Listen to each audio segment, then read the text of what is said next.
Welcome back to Pole Barn Garage, where we have to build a race car on the cheap to go racing at blue collar drags in Tucson, Arizona a few months from now. And I've chosen this. No, it's not your grandma's Tempo. This is a 1985 Ford LTD LX. Now, trust me, I'm with you. This thing is hideous. It's awful. I hate it. But it's a Fox body, and that means that it is a very, very cheap car to build to go fast. And this is a pretty nice example. It's fresh out of the desert. The LTD LX had some goodies: bucket seats, floor shifter, tachometer. It's got a limited slip rear differential. It's got all the goodies that a GT Mustang of the same era would have had, including a 302 V8 power. And I believe these are the variable Venturi carburetors, or the electronic carburetors. A lot of that's going to have to go away. But an interesting car nonetheless. She's been whacked pretty hard. I don't think there's anything structural wrong with it. And I'm going to guess that it was wrecked pretty early on and then parked, because it shows 70,000 miles on the clock.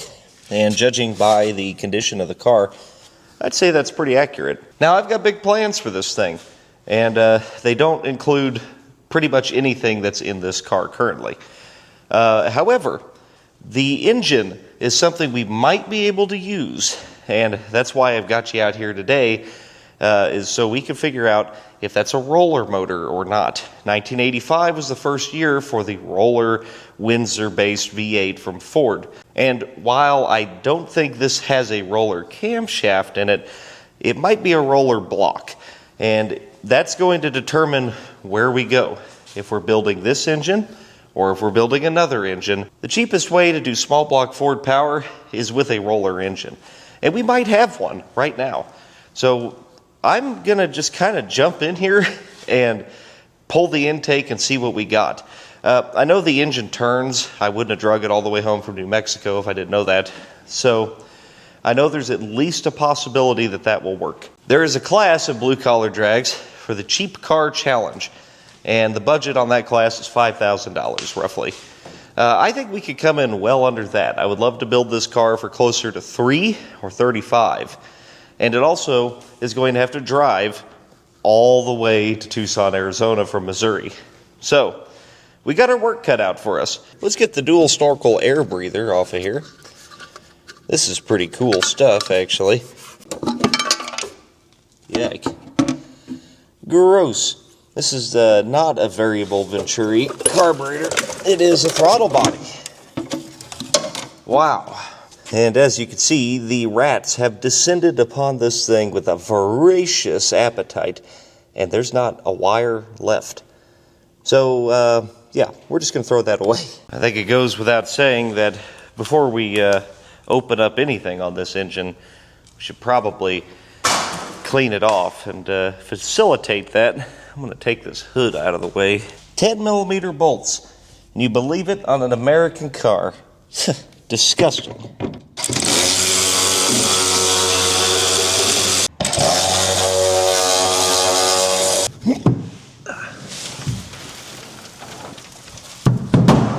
Yeah, first things first. Let's get the acorns and the bones and the sticks and the carcasses and the poop. That's a big poop there. Big poop. Get all that out of here.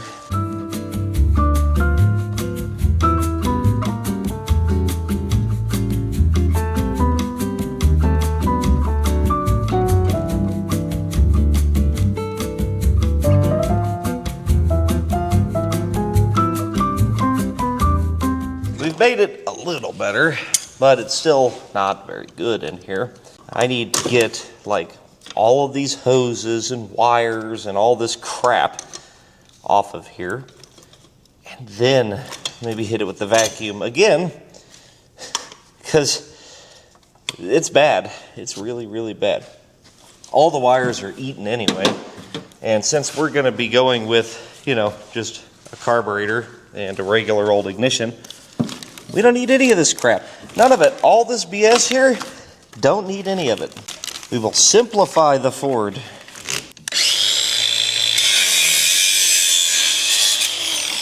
Even a hideous abomination like this still has some good things that we should keep, like hose clamps and stuff like that. I gave $200 for this car, so anything I get back like this, you know, add up enough hose clamps and little doodads and stuff, and shoot, we could just about pay for the car with it. I should really be more careful with the wiring that I'm hacking out of this, but you know what? I don't care. We'll just rewire the thing and make it much, much easier to work on later. You know, there's not, if I make this car simple and fast, it's possible I won't end up hating it.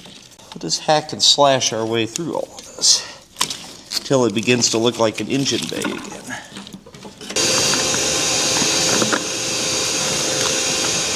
See, this is what happens when engineers get to have their way.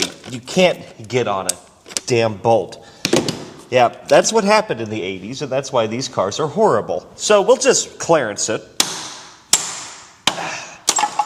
There we go. See, wasn't all that engineering worth it?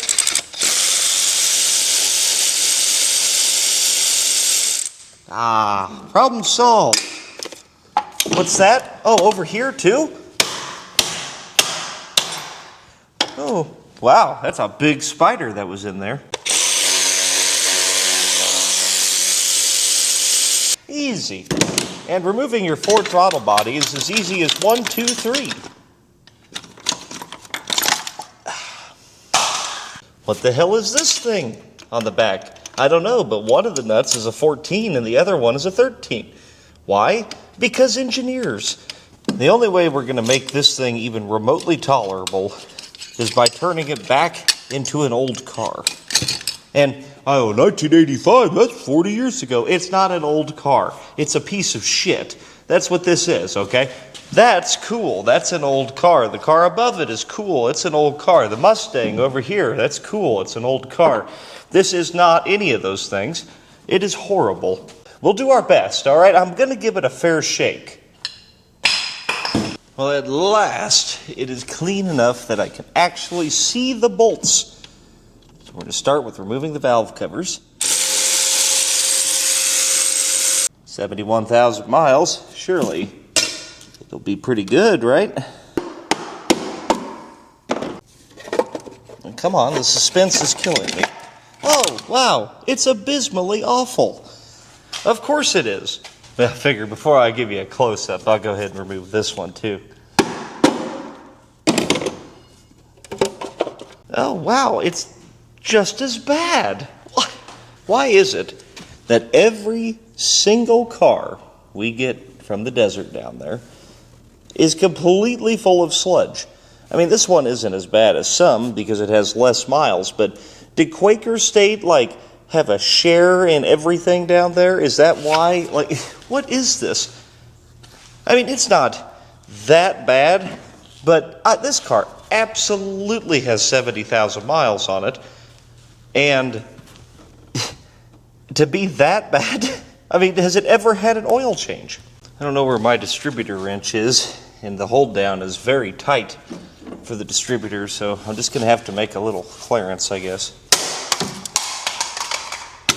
Oh, it's a little better. There it is. There we go. See, now we can get right to it. You know, these are original hoses and clamps for the most part, except for the heater hoses. Look at all this crap in the way that makes even getting to the bypass hose for the thermostat almost impossible. See, again, old car better. See what's in there. Oh. Hey, it's aluminum. Yeah, that's pretty cool. Oh, it's really bad. Yes, I do believe this is a roller block. See these right there? Those are threaded. And what those would do is hold the spider that retains the roller lifters. Also, the lifter bore is taller, So that's, you know, a good sign of it. And that's about the only way to tell.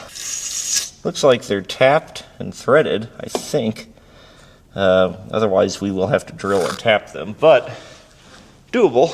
Basically, what this means is that we can take a roller cam and just plug it right into this thing using factory-style roller lifters, which will save a fortune over a retrofit kit. Got JD out here. He's going to give me a hand. We're going to try to get this motor out of here, separated, and put on an engine stand. I was going to leave it in the car, but as nasty as that thing is, I feel like we should at least probably put an oil pump in it, and that would just be a lot easier to do out of the car. Plus, yesterday, after we discovered it was a roller engine, I ordered all the Chinesium stuff in the world to put this thing together. So let's dig in.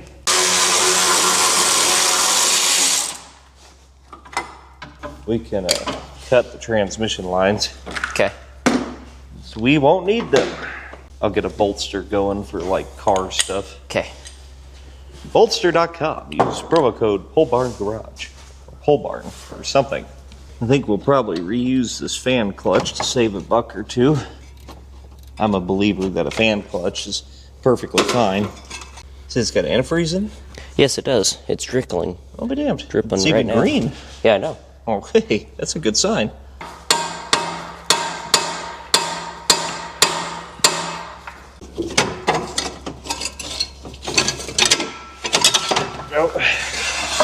We will be getting rid of all the serpentine drive because it's ugly and heavy. I'm gonna crawl under and chop the exhaust off. Okay. It looks horrible under there. It does.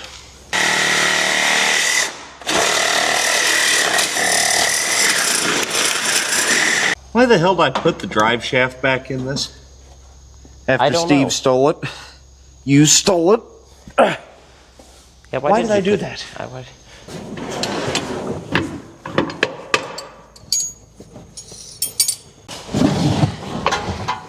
Oh yeah, she's peeing.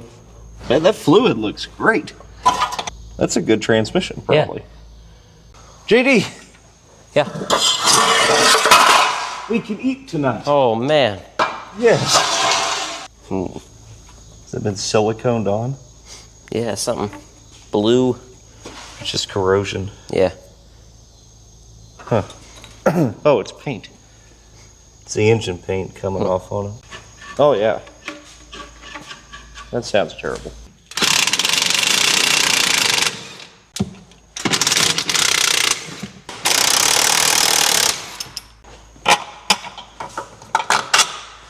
If you're going to build a piece of crap, at least get one from the desert.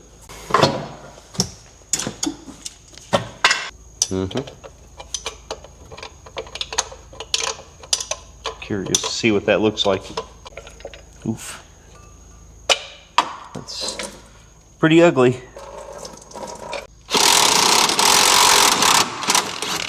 Motor mounts look like they're in good shape. Maybe we get lucky there. About ready, okay. Huh? I think so.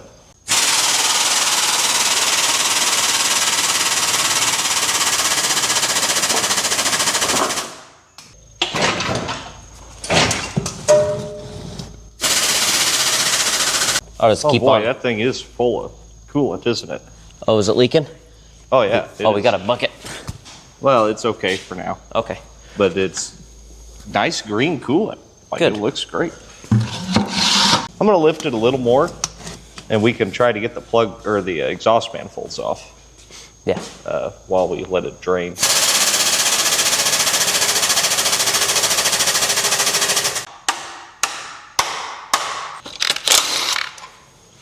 Look at that freaking bolts just come right out.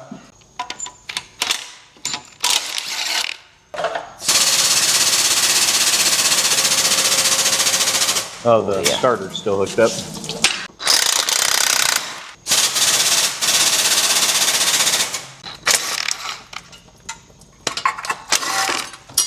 There we go. Move the acorn out of the way, you know? Mm-hmm.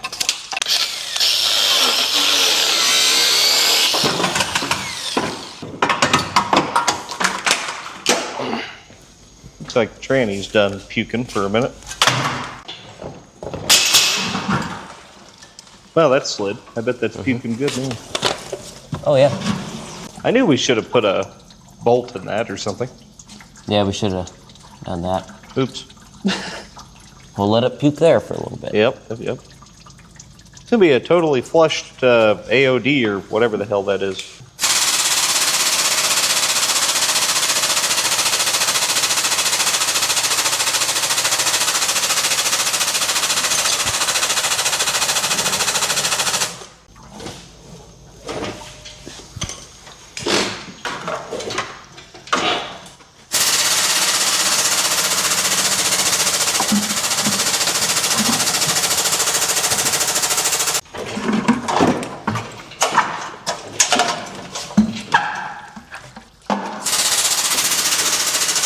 There, perfect. Yeah. Just let it drain into the overflow there. Yep.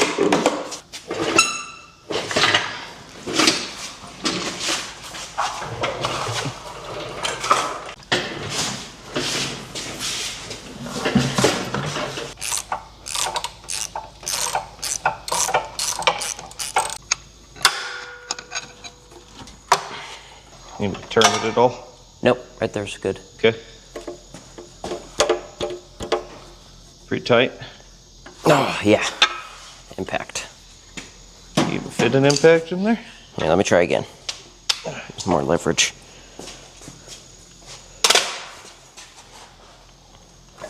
There we go.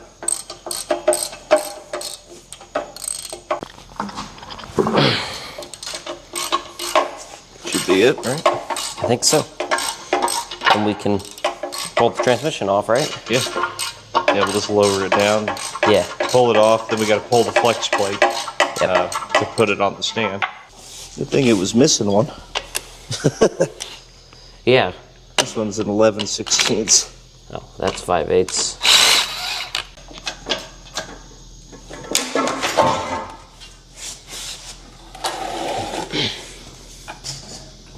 And we'll be throwing that on Marketplace immediately. Yes. Pull the flex plate.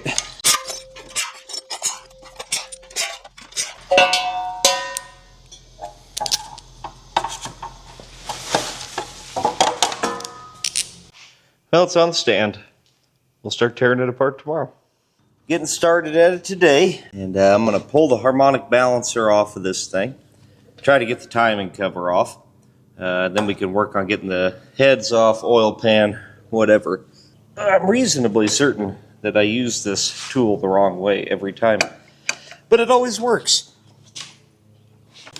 I don't know what I'm doing wrong.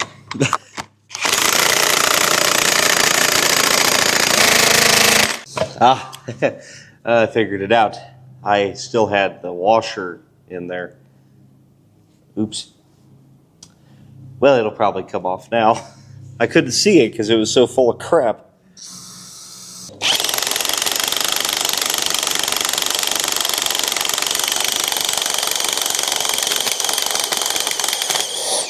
That worked a lot better that time. Weird. And one interesting thing I'm going to have to deal with here, it has a fuel pump provision on it, but it's cast over. I bet I could probably just cut a hole in it and then be able to run a mechanical fuel pump. So that's what I'm going to try to do with that. We'll do that once we get the cover off. I do have a name for this car. I don't often name cars, but this one's awfully special, and I thought it deserved a name. Calling it the hideously ugly and awful turd, the Huat.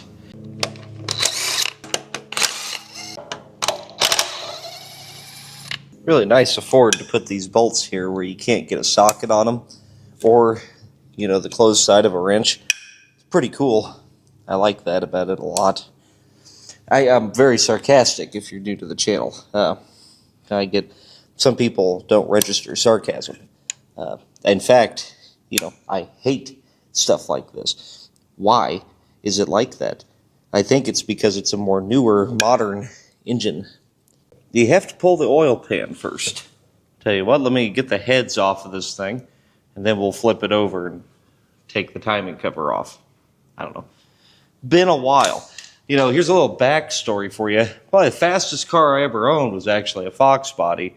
It was a 78 Ford Fairmont Futura. Roller 302, 8.8 rear end with 373s and limited slip, and a T5. Basically the same combo we're putting into this car. That car had 69 heads, a little higher compression head, and then like a Ford Motorsports cam. It wasn't anything huge, but the car was quick. So that's what we're trying to replicate here, except for maybe a little faster. We're basically going to get rid of all of this stuff. None of it is useful for what we are doing. Every engine has threaded pipe plugs in the sides of it that you can use to drain it, like I should have done, you know, when we pulled the engine. But sometimes they're really tough to get to. Before I roll this thing over, I'll go ahead and yank them. Sometimes they're a little tight. Yep. Just a little tight. Let's try a good old-fashioned Allen wrench. There it goes. That some bitch is in there. Be ready to vomit at any moment. There it is. Look at that. That's really good looking antifreeze. Let's go ahead and drain the oil out of it.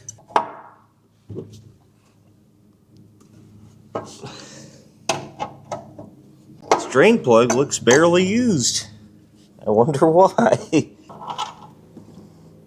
Ew. Oh, that's chunky. Oh, I hope this motor's good. Because if it's not, things are going to get a lot more expensive. Look at the chunks. It's pooping. It's like turds. Disgusting. Oil is not supposed to look like that. Oh my God. Oh no. Oh no. I could have probably chose a better engine. This one. Oh no. I guess I'll let that thing just keep plopping fudge dragons into that pan. We'll try to get the heads off.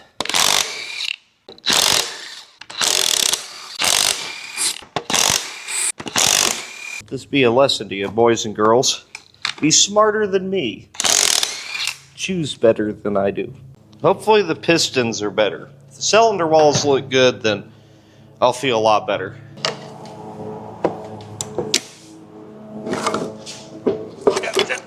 Oh God, it's bad. Oh, why? Well, it's gross. Lots of carbon from the piece of crap throttle body. But definitely 70,000 miles. Let me rinse one of these out. I can show you. I think it's probably all right, actually.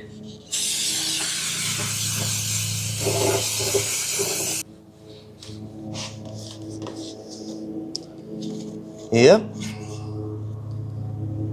It's not good. There's a hell of a ridge, but there's still very good cross-hatching in the cylinders. It's definitely 70,000 miles. It's just a very poorly maintained 70,000. However, flat top pistons, kind of interesting. Hope I don't run into problems with that.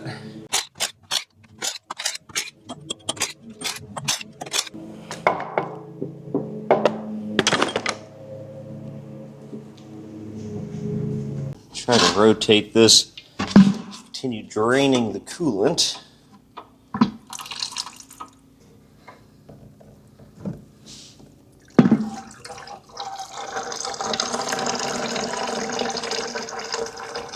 Yep, rat shit, sludge. That's what we call a racing car right here, boys. Yes, yep, that's race car sludge right there. Now let's get the pan off of here. This freeze plug's rotted through right here. We'll definitely need to change that. Probably just change them all. You would definitely be right to say, hey, Dalton, why don't you just take it to a machine shop, have them tank it out and do all this and that. If you know of a machine shop in the Kansas City area, let me know. There are some, but they're all like 6 months out on anything and in no hurry to do it. they're useless and expensive. I mean, we just have nothing here. Dude, how glued on is this son of a bitch? Come on.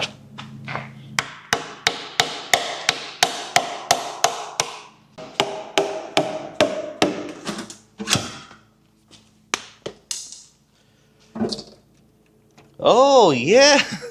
Yeah, great.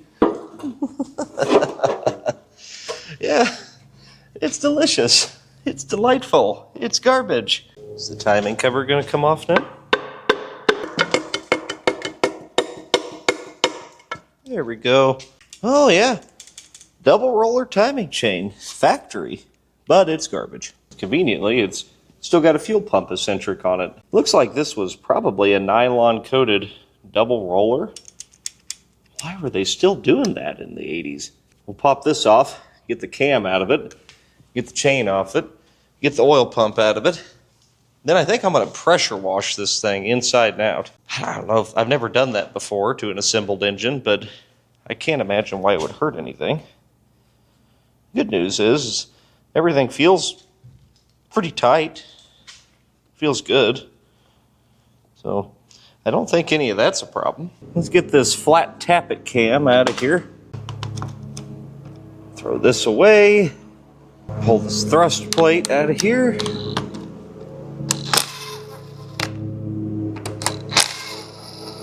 Because whoever owned this was an idiot, the lifters are kind of sticky, you know, with sludge.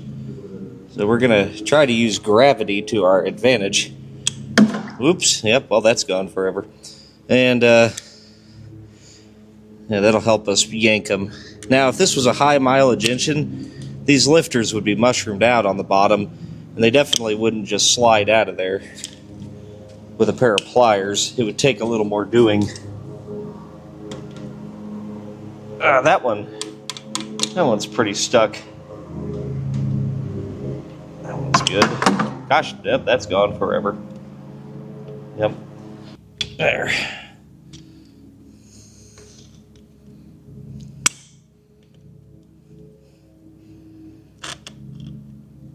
There. Had to bust out the locking pliers for that one. These lifters are in excellent condition. They're not mushroomed out or anything. So I really do think it's a low mileage engine. It's just, you know, not a good one. Does it matter?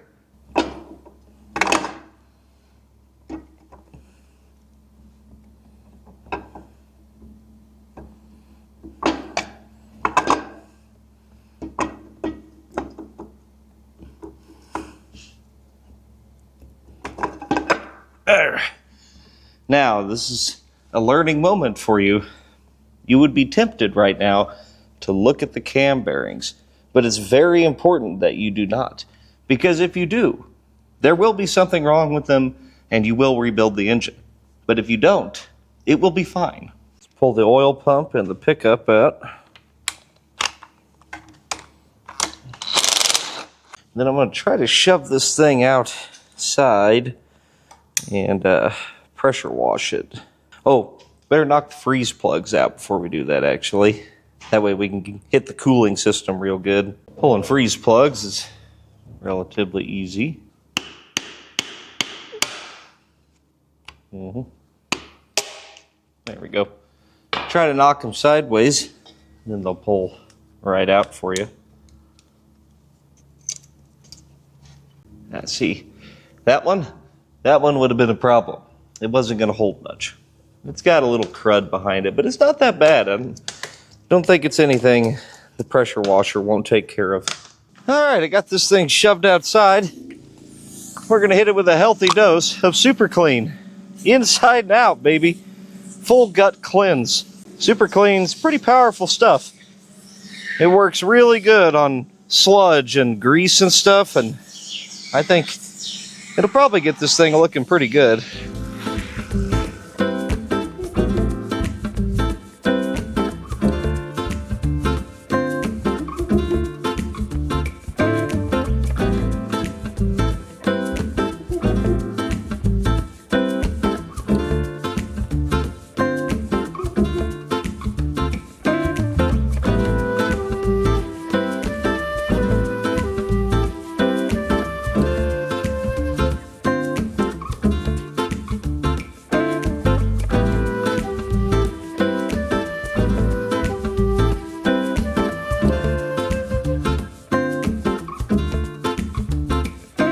I got the engine pretty clean. It's still outside.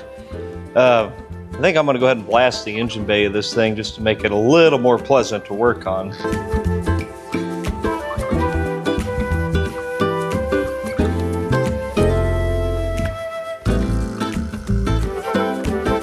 That's a lot better in there. And I am drowned.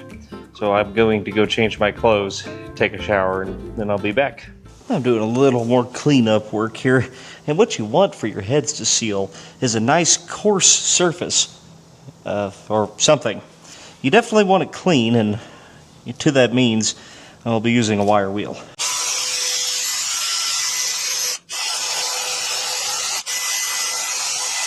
For some reason, I have a suspicious amount of this yellow engine paint, and I figured, what better color to paint an engine for this horrible, ugly-ass car than horrible, ugly-ass yellow? Oh, it's not even a good yellow. It's horrible. And it's fish-eyeing really bad. Huh. Gonna fish-eye everywhere?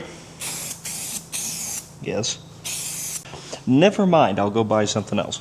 Like I was saying, a beautiful and respectable car like this should never have a ridiculously colored engine like a yellow one.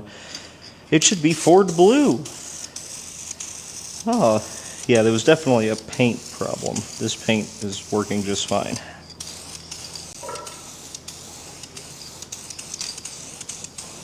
Look at that brand spanking new engine.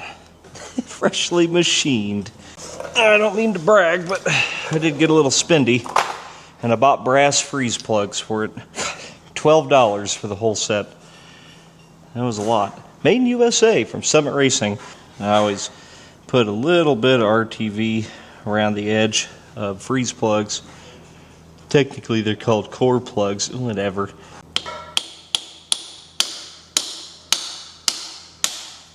We'll go ahead and get our new oil pump put in.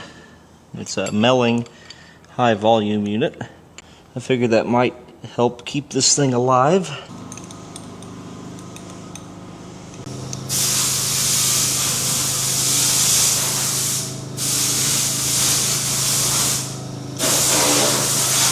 Had to clean up the oil pickup. I wouldn't have to do this if I had bought the right one, but I didn't. So we'll just reuse it.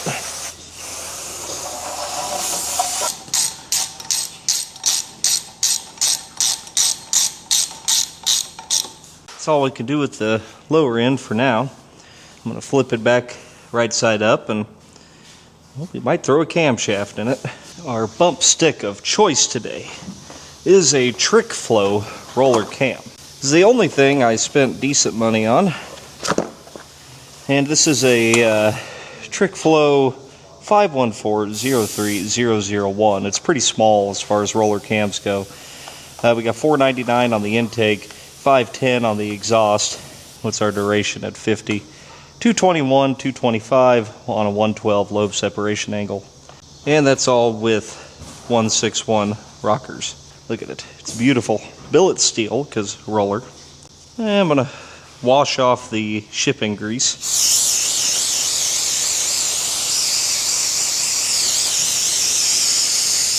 Then we're going to use some ancient sealed power assembly lube to put it in, because that's what I had in my cabinet. Oh hell, sorry. It's not a Chevy or a Pontiac. Distributor gears at the front, dummy. Alright, we gotta start this way. And we're going to make sure to coat all the lobes, all the journals, everything as we install the cam. There's no such thing as too much. Use all the lube that you want.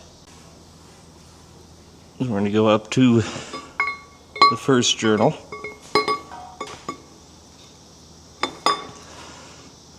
Let it rest. Continue lubing. Now that I've put just enough lube on there that I can barely hold on to it, I will now proceed to install. Alright, now I got to get a bolt to put in the end of that so I can lever it. Yuck. That is some good shit, whatever it is. Yeah, And just like that, we have a camshaft. Now we'll have to put a dowel in the camshaft. I don't know which one though. There's a long and a short. Depends on what kind of timing set I bought, and I don't remember. Alright, let's get our thrust plate on here. So we don't want this cam walking around on us.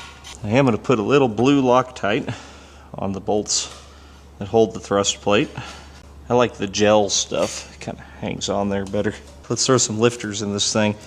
Now the good thing is we were able to use factory style lifters, which is way cheaper than retrofit lifters with a link bar. This set of lifters was $260 from Trick Flow, and they are just OEM style normal roller lifters, as opposed to the link bar style ones that you would use in a flat tappet block. Those are like, God, I think they're $800. I mean, it's crazy what they want for them. Again, wash off the shipping lube. And I'm going to try something. Now, I've always been a soak the lifters kind of guy. But I keep reading about people who don't soak the lifters, and they're able to get a more accurate valve adjustment on their first go. So, I'm going to try it. As long as we prime the engine, I don't necessarily see why they wouldn't pump up naturally. So we put them all in dry, and I don't know. That's what the hip thing to do is. So that's what I'm going to try. I'll put some on my finger and put a little lube in each of the bores. I guess I could have done what other YouTubers do and just got a crate engine or just found one in my backyard, you know. Then I could get a bunch of sponsored parts. You might notice that none of these parts were given to me. Not a single one. It's just slather them in lube. I'm pretty sure this is right. And then I put these little bar things in. And then there's this spider thing that holds them in. I don't know. I haven't done this in, Jesus, 15 years. I swear if these lifters fail because I didn't soak them, I'm immediately going to blame Kevin from Junkyard Digs. He swears by this method. I think I've put together more engines than Kevin. But, still, I'm not opposed to learning new things.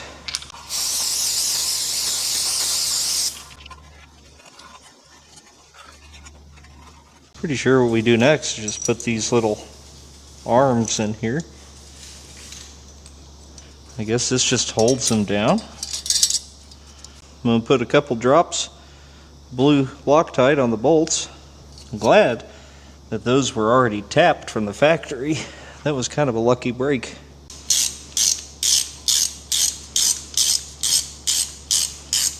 Torque on these is 5 foot-pounds. So I'm just going to say tight. I guess that'll work. Hell, I don't know. I don't know much. I'm not an engine builder. Did you know that? Well, we got us a Melling double roller timing chain here. And I ordered this. And I also ordered a 2-piece fuel pump eccentric because I didn't expect to see a fuel pump eccentric inside of this engine. But there it was. So they are different. The timing, the cam gear is different depending on if it's a 2-piece or a 1-piece eccentric. It was actually a lot cheaper to get one for a 2-piece eccentric than it was for a 1-piece eccentric. Almost $50 difference. So that's why I did that. We're just going to be installing this dot to dot. I didn't get a fancy chain with multiple positions. Pretty sure that this will be just fine for what I'm doing. You'll find out. Where's the dots? Alright, here's the dot for this one. Where's the dot for this one? Oh, there it is. Alright. Now we'll put our crank gear with the dot right at about 12 o'clock. Then we will mimic it with the cam gear. There we go. That look good. Not rubbing anything, right? There. Just like that. And Pretty sure the big washer goes here. Thread that in, and boom, we now have a fuel pump eccentric again. I should put some Loctite on that.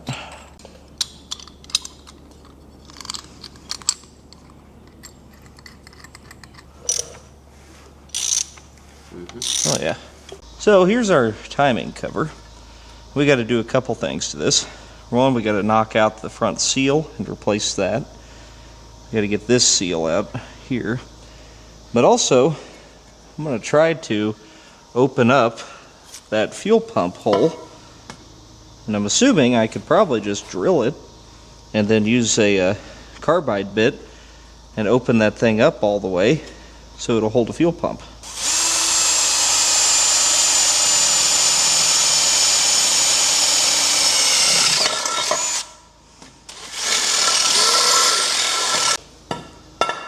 Metal shavings are good for engines. Yep. Fills in the gaps. Now we got a hole started. A Dremel would be a lot better at this. I don't think I actually own a Dremel.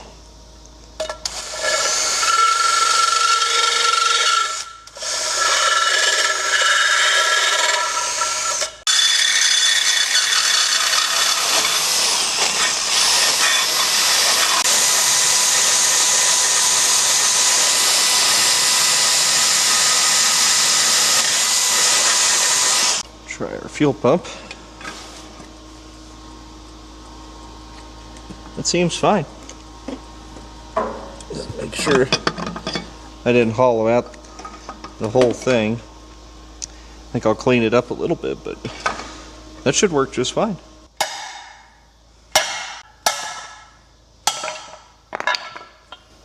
Get out of there. Yeah, we'll throw a new seal on there. Always put a little silicone around here. Some people will tell you not to do that, but I do. Just a thin coat, because these always get all pitted and chewed up. This is one of those things that I bought for one job and then figured I would never use again, but it's actually been very handy to have.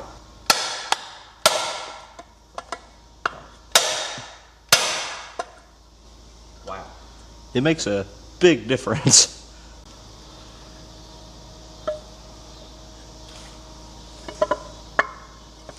Might as well throw the water pump on, I guess. I'm a big fan of these GMB high flow water pumps. They're aluminum, so lighter. And I really had good luck with them, and they're cheap. Cheap being the most important part of that.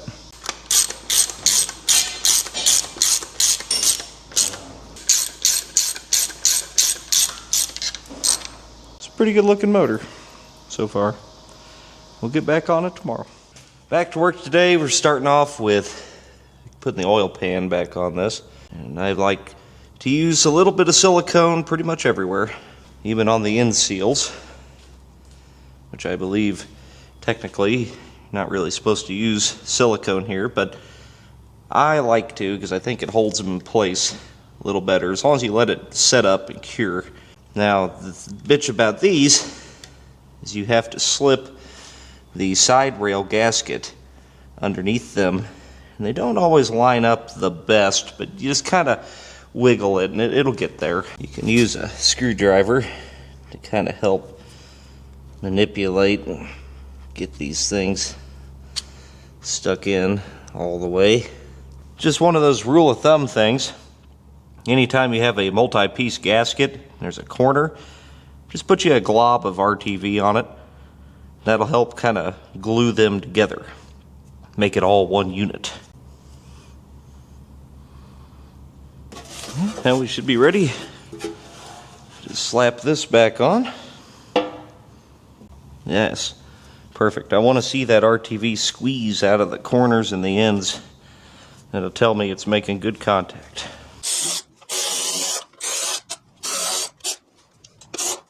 One of you guys sent me a whole bunch of new old stock AC PF2 oil filters.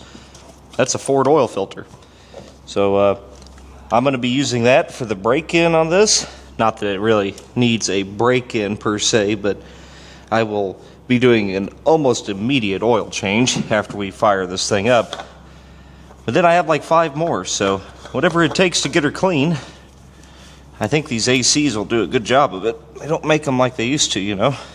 I'm going to toss the motor mounts back on before we flip it right side up. And then we'll get into some fun stuff. I'm going to wipe off the head surface and the pistons, because we're going to cover them up with a set of heads. And we're going aftermarket with the heads. Aftermarket on a hell of a budget. Let me show you what I picked out. Here's what we got for cylinder heads. These are Flowtech 180s with a 58cc combustion chamber. These are $490 a piece, assembled. The reviews I read on them vary widely. I honestly would have rather bought like TrickFlow or, you know, a better brand.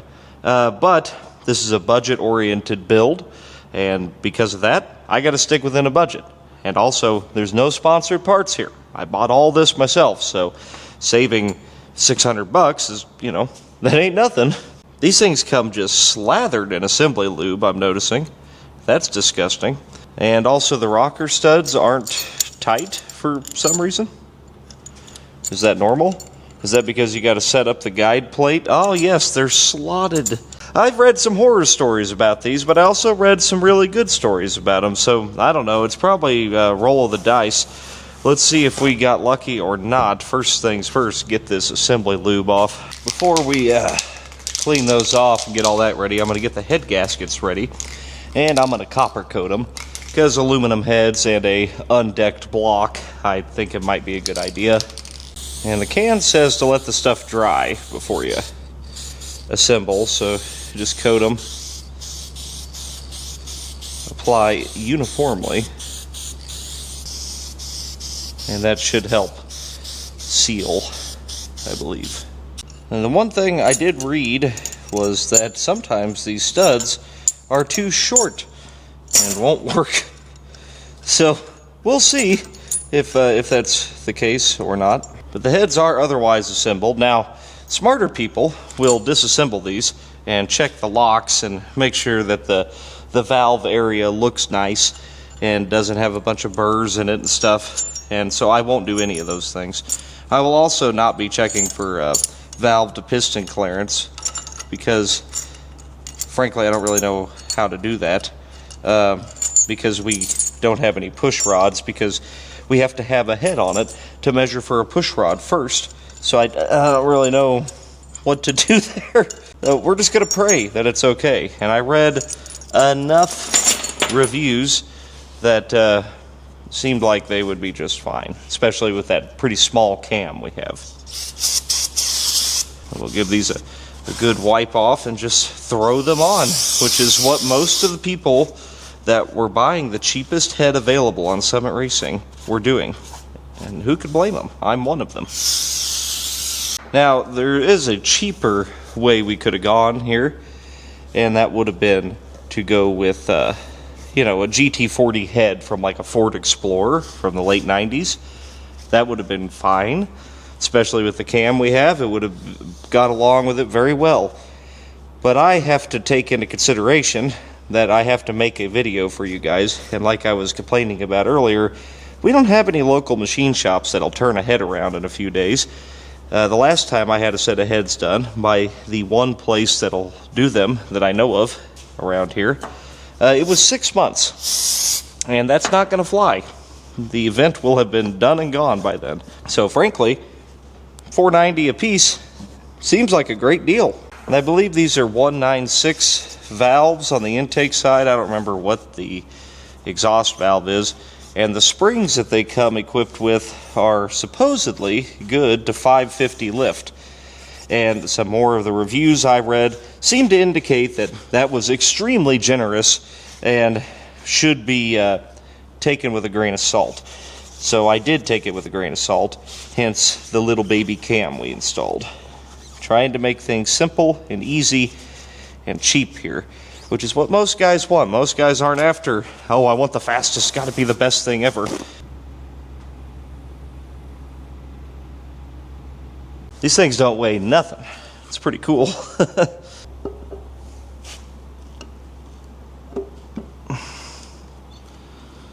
we go. Now, one thing I did not cheap out on was hardware. I got ARP bolts here.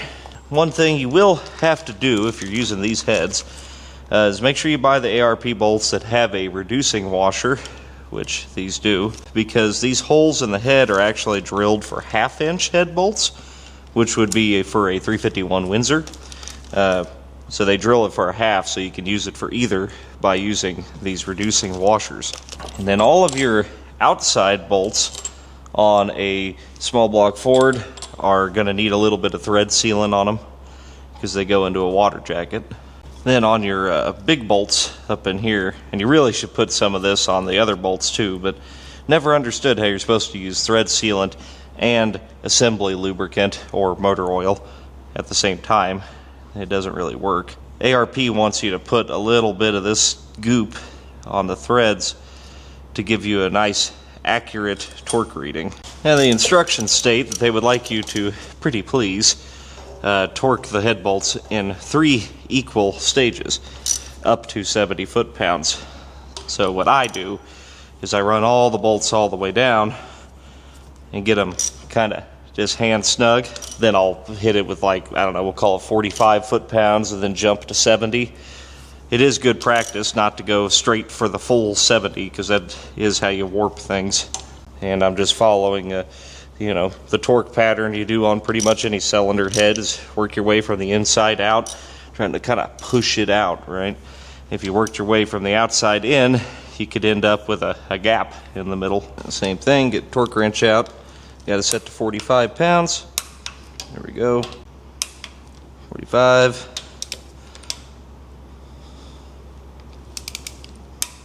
It's like that, then we'll crank her up to 70. I don't trust that at all. I wonder if that extension's kind of messing with me.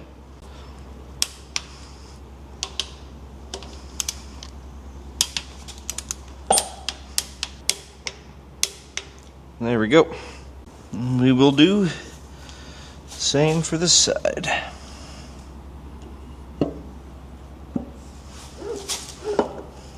Look at that thing. It didn't cost much, but it looks like it did. Those are done, they're on, and I hope they're good. But we won't know that for a while.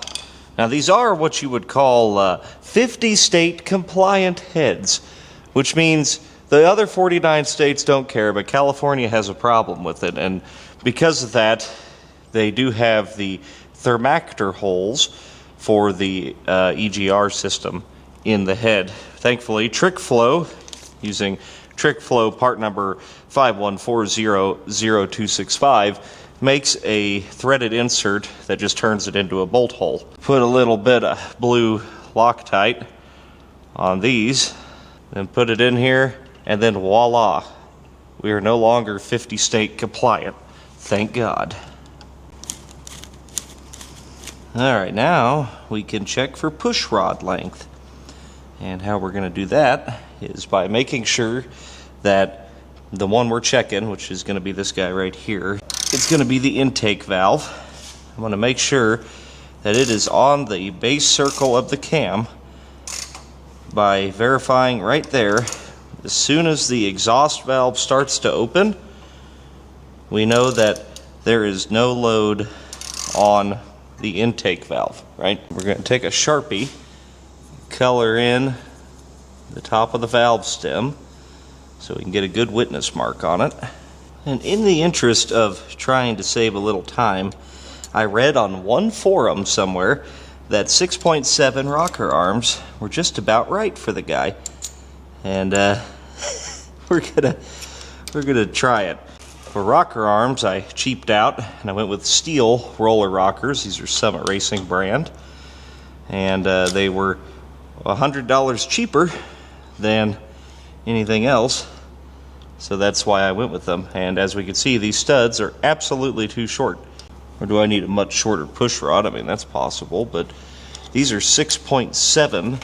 Not only are the push rods that I bought too long, but so is my push rod length checker. It's actually longer than the push rods I bought. I didn't realize that. Now, that being the case, we're kind of at a standstill on this thing. Can't go much further. We could work on the car, though. So might start doing some stuff on that tonight. Since we can't work on an engine, let's work on an engine bay. Anything we can do without an engine in here, it'd be good to go ahead and get that done. Like, you know, removing everything. All of this. Literally everything. So you tear out everything. And I'm actually going to tear the steering rack out. Why? Because I actually sprung for a manual steering rack for this thing. Now hopefully that fits. I'm sure it won't, but we'll see. Here's a manual steering conversion for this car. Got it off Summit Racing, Unisteer. You know, it's for a Mustang, but this is a Mustang, whether it likes it or not. I'm going to guess the first thing I need to do is rip this one out. And then try to put that in. Kind of interesting. This one uses a rag joint. This doesn't. But it's got two of these couplers here. Made in India, it says. Oh, good. You know, JD, starving child could have eaten that wiring. I know, I was kind of thinking, that's good wire. These haven't been off in a little while. There we go. Ah, yes. The rats have eaten basically everything in this car. They even got to the brake hoses. Dude! What? Starving child could have eaten that.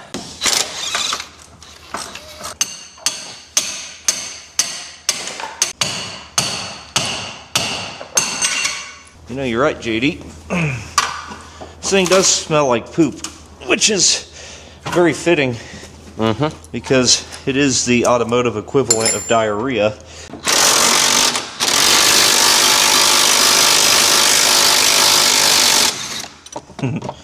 That wasn't a desert car. No way. Just about got the rack pulled out of here. There we go. And good news, I just sold the transmission out of this car, that AOD that I would never use, for 150 bucks. I think it was a good transmission. The guy needed it for his car, so should put him back on the road. And gives me 150 bucks back into my budget. All right, I'm going to take the old rack and try to get a measurement center to center of the overall length. And then we'll just try to make that one look like it. 51.5, pretty much on the nose. Okay. That'll get us a good enough starting point. Well, I've started setting up the steering shaft here. And, I mean, it works, but these knuckles are like as big as my wrist. They are huge. I hope that doesn't cause interference problems. At least we won't have a power steering pump to deal with. We'll just have lots of other problems. I'm going to grease up these mystery bushings that it came with. They appear to be some sort of polyurethane and or plastic. Little grease might be a good idea on those. It's great in here. Yeah, what are you doing? Heater core. Trying to get it out. Oh, the whole box? Yeah. Yeah, throw it away. Yeah, we don't need it. Yeah, you just got to get in there real quick. Yeah, I know. It's not bad. It's not that bad. No, it's just level with poop in there. Nuts and poop and... In the 1985 Ford Diarrhea LX. What? What are you doing? You're ruining it. I'm ruining it. Somebody could have used that. The other guy with an 85 Ford LTD LX needed that. What are you going to do next? Take a hammer to the box on the inside of the car? I think so. No! Oh, it's hitting the dash. Alright, about got this installed here. Everything's loose. It's like IKEA furniture, you know. You don't want to tighten her up too quick. I can tell you right now that that's going to get in the way of the header right there. But we can clearance it. I'm going to tighten everything up. But I want to clue you in on something real quick. Once again, no sponsored parts in the car, right? I paid for everything out of my own pocket. If you get something for free from a company, you're not allowed to talk bad about it. You sign a contract. You say you cannot disparage it in any way, even if it sucks. And the good thing is, when you buy it yourself, I can say whatever I want. And I could say that this kit here is not worth $400 and some. That is too much money for this crap. I mean, it's okay. I'm sure it'll work. But it is in no way comparable to OEM stuff. You'd be way better off finding an original manual rack out of an older car, which I just couldn't do in a timely manner. So I would definitely recommend you go that route. And that's an honest representation of parts. Look at that shit. Nylocks for the tie rod ends. You gotta be shitting me. It's a good thing I don't value my life very much. We'll just go ahead and use them. Yeah. Look at all the weight we're saving, mostly in poop. JD's gonna try to straighten out this core support where we unfortunately kind of wrecked it when we were extracting the car. You know, while he does that, I'm just gonna knock out the front brakes real quick. Gonna hit them real fast and loose here. I think you guys see me do enough brakes on the channel. That brake line was almost like finger tight. I miss the desert. Torx bits. I don't know what evil bastard decided that was a good idea. Make it Torx. Yeah, let's make it a Torx bit instead of a normal bolt head. That's way better. The science says that it's stronger. The paper, the engineering says it's stronger. No, it's not. They're garbage. They suck. They strip all the time. Every time they strip. Well, you're not doing it right. It has to be perfectly centered. Everything has to be perfect. Surely this Chinese socket is impact rated, right? Apparently it is. And what monster put Loctite on these? No wonder it wouldn't come out.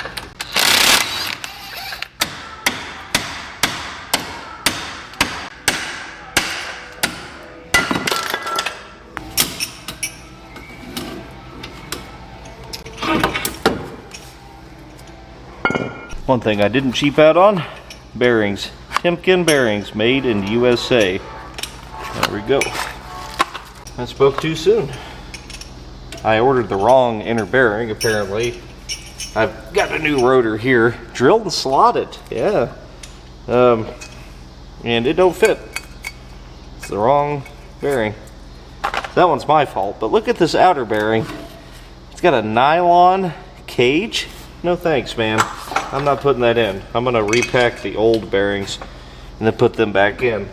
Because that's ridiculous. Timken, what are you doing? I've been talking good about you for a long, long time, and then you pull shit like this. No. I only got the drilled and slotted rotors because I got them cheap, and I figured they weigh a little less. I don't know. Well, cool thing about this is my new brake pads I bought don't fit. It's really nice. They're Power Stop, which is, you know, hey, good brand, right? No, they're the same Chinese garbage as everything else. See this here? This is the original one. Then this is the Power Stop one. You know, they just decided to add a little extra onto it. And what that means is it doesn't f***ing fit. It's great. And you see here that it doesn't even fit inside of the caliper bracket. Quality. Really high quality $50 brake pad right there. And they did offer two different kinds of front brakes for these cars, so I actually bought both of them for it. And this one doesn't fit either, it's even bigger. Pretty cool stuff. I ordered some from O'Reilly that look like the right ones. They're 20 bucks for a pair, so I guess I'll do that and return these Power Stops to Rock Auto. Haha. More like I'll put them on the shelf for the next 20 years. I got brake pads from O'Reilly, and they're also the wrong ones. What the hell does this take? You know how many brake pads a GM car of the era has? One. There's one set that fits everything. This is why Fords are a pain in the ass sometimes. Still waiting on the correct brake pads, but my push rod length checker showed up. We're gonna start with a push rod length of 6.3 inches. We'll see where that takes us. That looks more right. Not a ton of threads hanging out of there, is there? Guide plate is a little off, as we can tell.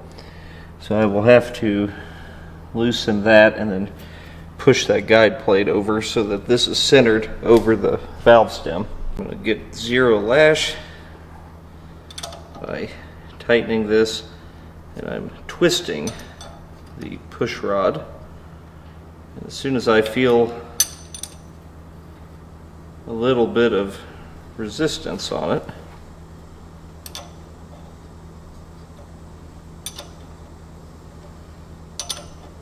that's what we'll consider zero lash.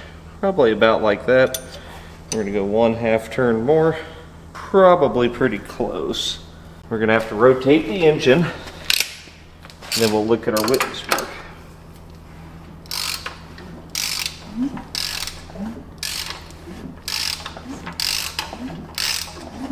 I'm gonna do it a couple of times, make sure we get a good witness mark.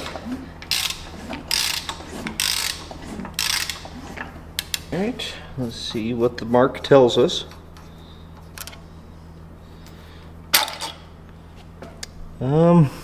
Pretty high, right? Your eyes are better than mine, JD. It's right on the edge, isn't it? Yep. So we got to go a little longer. That was 6.3, unless that threaded itself in, which it may have been. So these push rod adjusters I got from Comp Cams, they don't have a lock on them. How the hell is it supposed to maintain? I guess I'll have to just keep my thumb on it or something? That looks dead center to me. Does that look right to you? I think so. 6.3, it is. Let me just double check. Since, you know, we had to put masking tape on the push rod checker to keep it from spinning. But 6.3 seems to be, yeah, 6.3 on the nose. So now we know what push rods to order. I will overnight them. I'm trying to figure out how to put a new balancer on this thing so I can time it accurately. JD's continuing to destroy the inside of the car, ruining this. Starving children could have eaten that. Look at that.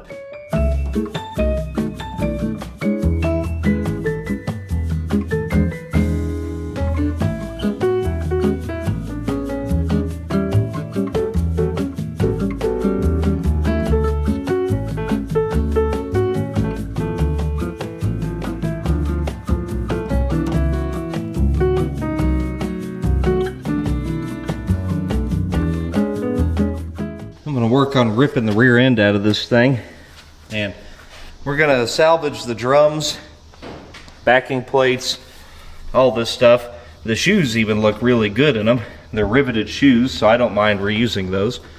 We'll just throw a couple wheel cylinders at it, save the brake lines and everything, and all of this will transfer over to this 8.8 unit I have, which I got this on trade.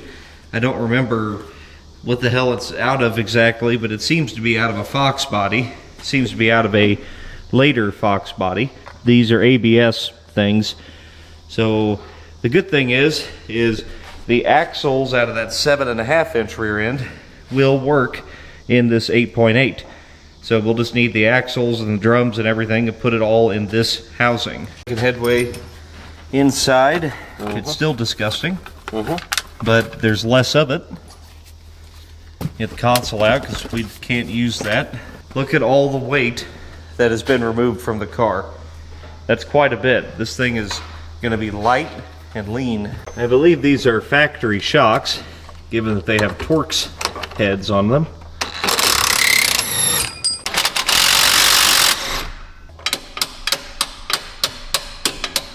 This thing basically uninstalled itself.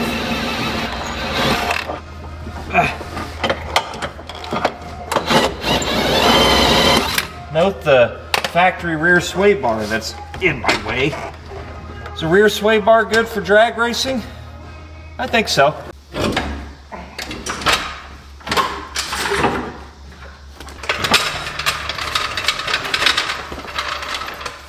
Look at all that crap. It's all going to be gone. It's heavy too. Yeah, that's probably 100 pounds we're losing right there.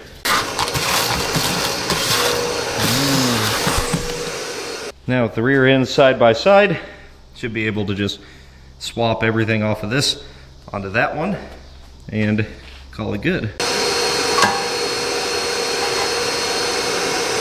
I just got the cover off of this 8.8 for the first time, and good news. I believe we got a 373 gear. We got here, let's see, 11 and 39. 39 divided by 11, 355 gear. It's got 355s, JD. Oh yeah? Yeah, that'll work. Yeah. 355s. It's got a locker in it. And it actually feels pretty dang good. Good enough, anyway. Wow. Look at that, dude. Look how... The car's definitely got 70,000 on it. Yeah.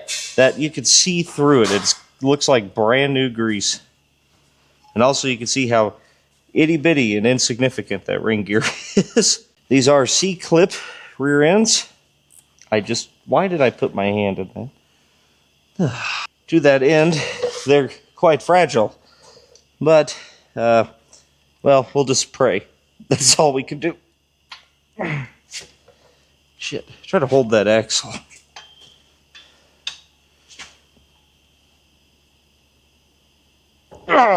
There.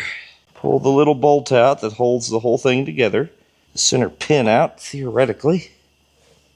Might have to make a little room with the axle. There. Get that out of there. Push the axle in. Reach down in here. Finally. Those are retained quite a bit better than a GM one. But now the axle will just fall right out. Which is kind of the problem with these things, you know? The fact that the axle can, once this clip is out of the way, it will just fall out of the car. And before you know it, you're driving down the highway and your wheel is passing you in the passing lane. Not that I have any experience with that.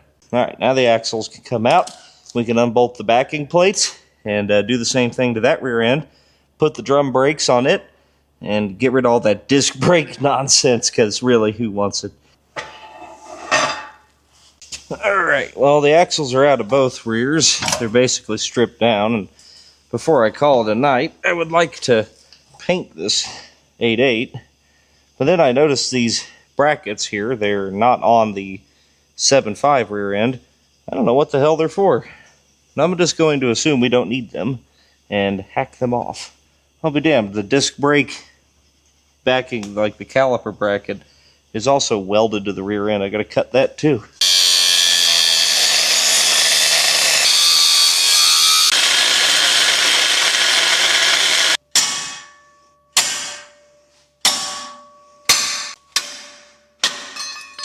Well, I have a bunch of this Rust-Oleum hammered iron color stuff. I think that would look pretty good for a rear end. Oh yeah.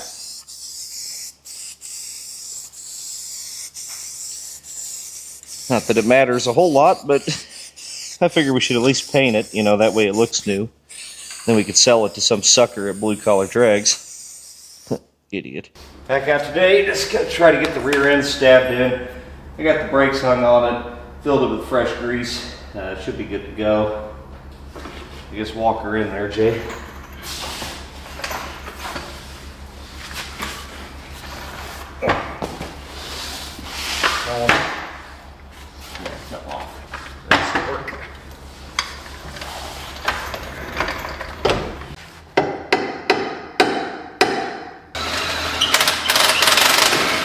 There we go, we got her.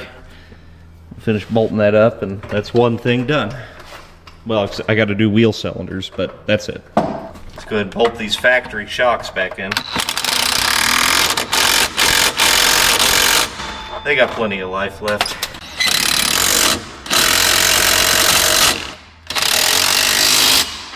Still waiting on my push rods to show up, so I got the trunk open. It's disgusting.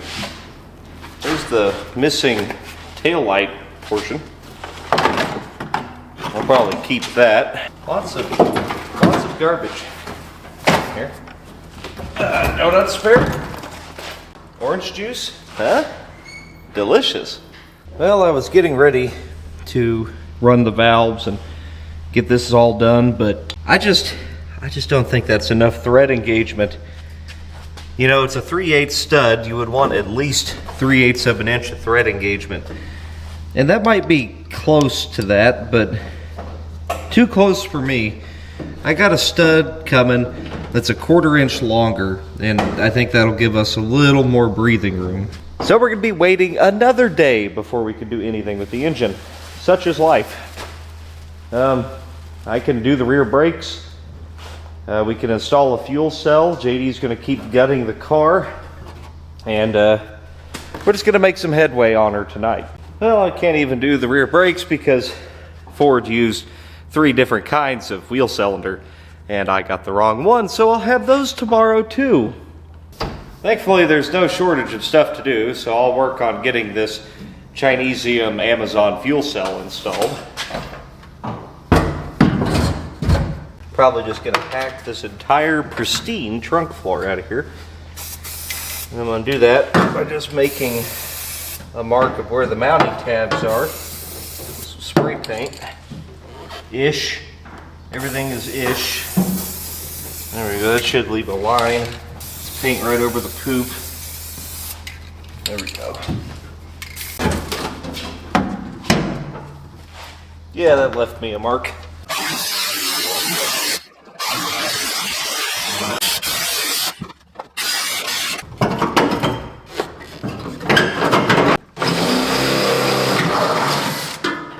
I strategically positioned that so it would actually hit a frame brace. No, I did that completely by accident, but I'll take it. Now get the fuel line ran. And per the rules, if you have a fuel cell in the trunk, you need a firewall. So, yeah, we got one. Right here. Mm-hmm. That's metal? Yeah, it's titanium. Extra lightweight. Probably the best stuff on the market, really. This is going to save you. It will. It'll not catch on fire. No, it doesn't. It's not burnable. See, and the thing is, when the tech guy opens the trunk to look at the cell, I will paint all that black, and he'll just think, oh yeah, that's something, you know? And if he pushes on it, I'm like, it's asbestos. Yeah. That's what it is. It's fireproof asbestos. They're never gonna know. Nope.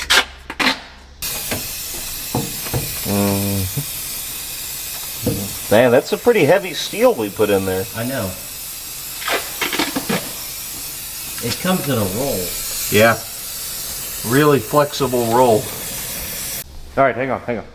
You gotta pretend I'm a tech inspector whose only job is to ruin your day. Okay. Alright. Just glancing. Yeah, it looks fine. You're good to go. What's this? Well, Well, we'll put the back seat in it. yeah. It'll be good. Well, we're kind of running low on stuff to do, so we went and dug up the transmission we're going to be using. I wheeled and dealed my way into this with my buddy James Vita, and this should be everything we need. Pedal assembly, clutch cable, tensioner, and a T5 5-speed. There's even a clutch and everything in here, but I'm going to probably get a new one of those.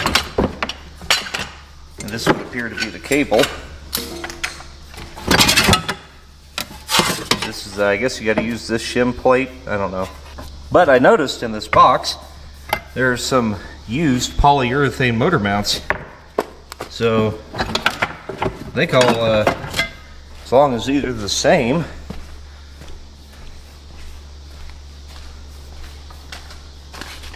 Oh yeah. Heck yeah. That'll be a big upgrade for free. So I'm going to pop the old rubber ones off and put these polyurethane ones on. We were going to try to put that pedal assembly in, but it looked moderately difficult to do. So we're just going to pull the entire dash out of the car and then never put it back.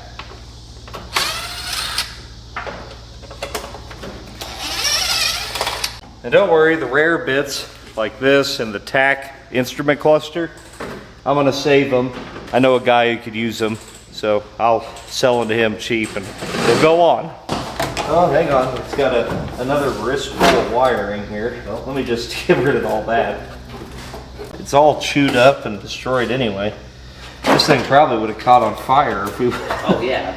The thing was bad. All it takes is a few wires to touch. Mm-hmm. There you go. Look at that. Look how much leg room we're going to have. I mean, the idea here is JD and I are going to bomb this thing to Tucson. So, you know, anything we could do to make it more comfortable inside, we should probably do. This, yes, making it much more comfortable. That's all. That's the only reason we did that. But look, now we can get right to the pedal assembly. And the park brake is still mounted here, and the hood release will still mount inside the car. Then we put tack, gauges, done. Yep. Look at this mess. Look at this. It goes to nothing. What does it do? This car didn't even have power windows. What the hell is all this shit for? There's our automatic assembly out of the way. We'll keep the brake light switch and throw that away. And then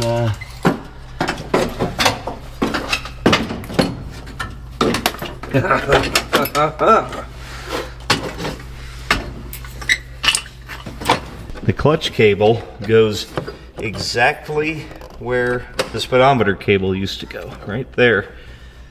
And this will loop down and around to the transmission when it's in. That's pretty slick.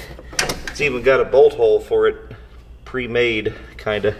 But you know, I figure a self-tapper should hold it just fine.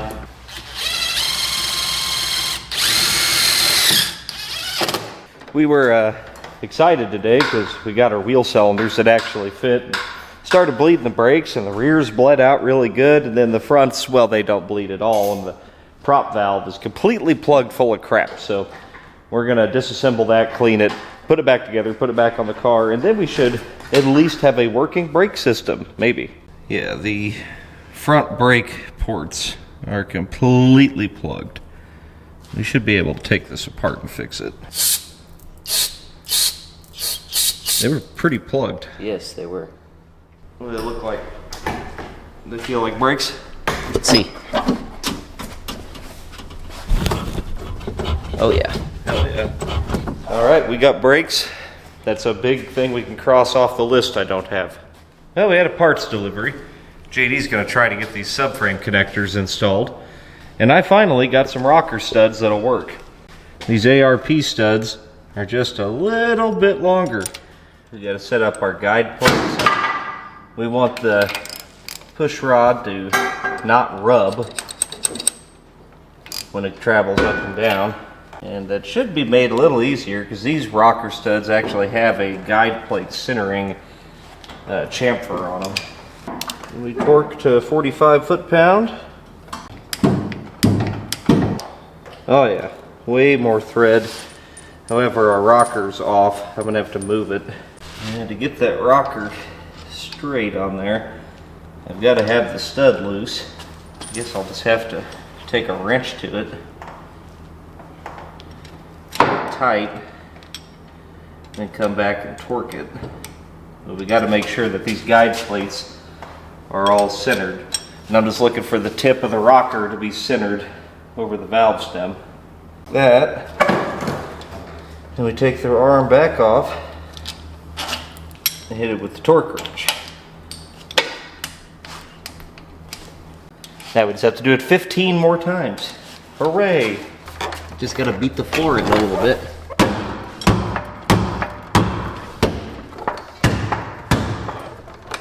Well, I got half of the motors set up. I think they're pretty square. I'm sure it'll let us know if they're not. How's this going? Going okay, actually. Yeah? Yep. How do they do that? Just bolt to the floor or something? Bolt to the front subframe and rear. Oh shit. That's gonna help a lot, is it? Yeah. Stiffen this turd up. Well, the valves are lashed. I don't know if I did it right, but they are done. Let me see that drill. We're gonna go ahead and prime this thing. There it is.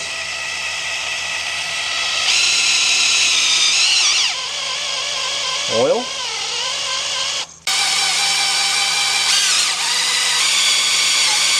Oh, it's not turning it. Huh? That's a sleeve, Oh. I think. Or is it? No? No, it's not turning it. What? What the hell? Here we go. Here we go. Yeah, she's pumping. Mm-hmm.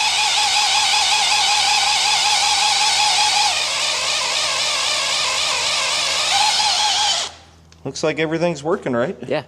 I really should have done some gasket matching. This is abysmal. if I put the gasket where it's supposed to be, look at that. That's horrible. I'll try to just kind of shift the gasket forward a little bit, and yeah, I'm just gonna run it. I don't care that much, but still, why wouldn't you make the surface of the head match the most common intake gasket available? Since I kind of jacked up where this gasket is gonna sit, I'm gonna glue it on with a little RTV around the coolant passages. China wall.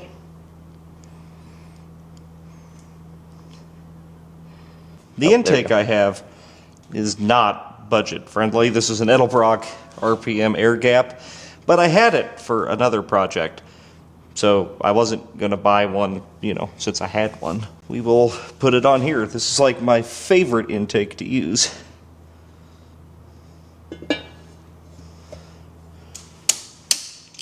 Don't go too crazy. It's this stupid ratchet. Aluminum head. Yeah. These are also outside of the budget, but I don't care. I thought they looked cool. You want to put those on? Yeah. Oh, my fancy valve covers hit the rocker studs for now. That didn't work. We're going to cut the baffles out and then they'll clear. Don't need those anyway. We got the engine on top dead center. I'm going to go ahead and install our distributor. And I'm just going to kind of let it fall wherever it wants to be.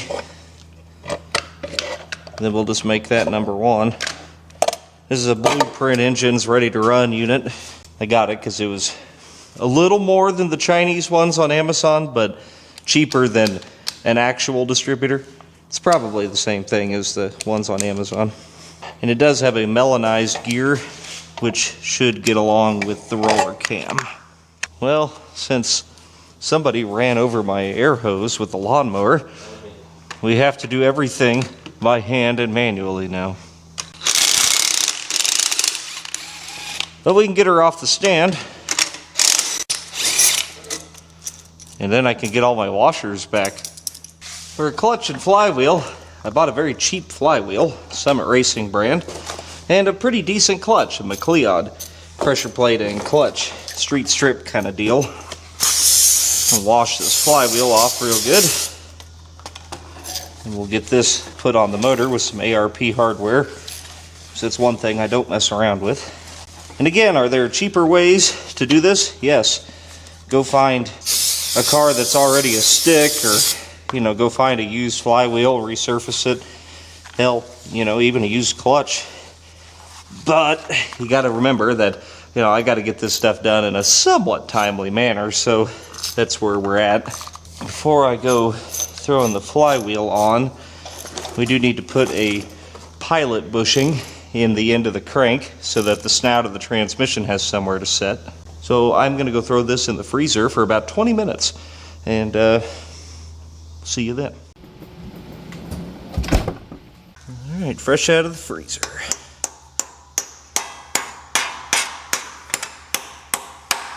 Perfect.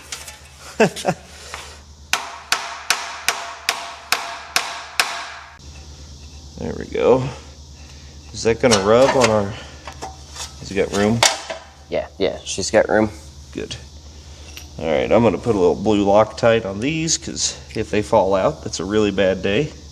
And of course, this is an 81 and up small block Ford, so it is a 50 ounce imbalance.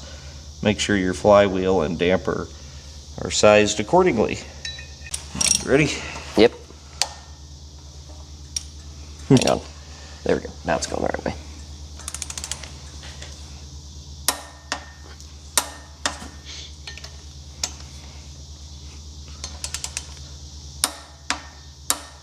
I'm going to try to wear gloves, even though I just tore that one. For the rest of this here, I need to wash off the pressure plate, please. You do not want to touch the clutch with our bare hands. You don't want to get any kind of oil or anything on the clutch disc.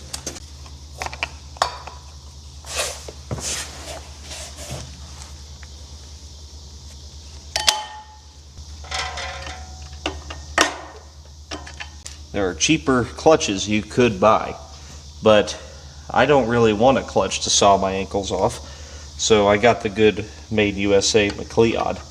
But you can get a clutch for this baby for 80 bucks. This one was 280. I figured it was cheaper than a hospital bill.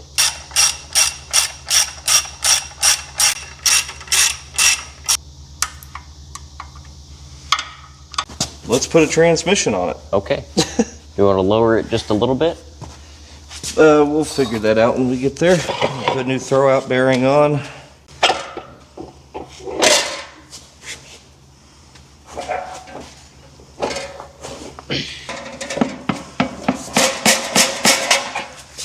Kind of run in a little bit more. I need that.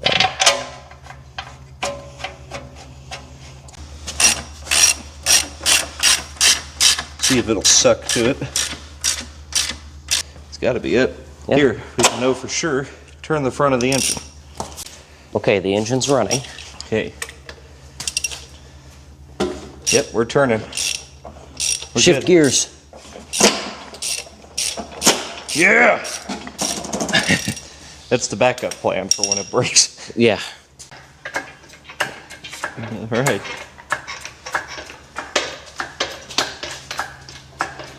You think it'll go in like that, or do we need to move holes? I think it'll go in like that. Yeah. We'll see. Well, there ain't much in the way anymore, so that should help. We may have to pull the shifter arm. Yeah, maybe. Maybe not the whole shifter, but the arm. The arm you can just take off. Yeah. You ran over the air hose. You could Yeah. run the pump. It's not that hard, dude.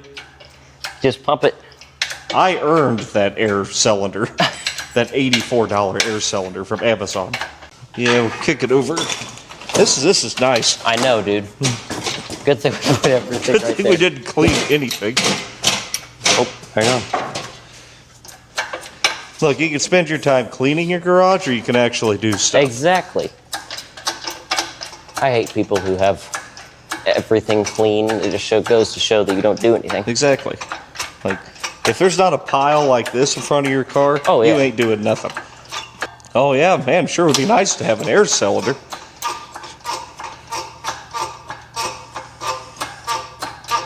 Here, let me.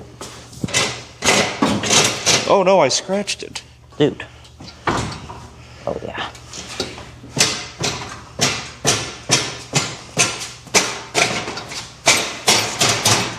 Now that shifter's just going to come right up in the same hole, right? Yep. Okay. We'll make it go in the same hole if we have to. I might go get the headers out of the box, Yeah. just in case we can squeeze them in this way.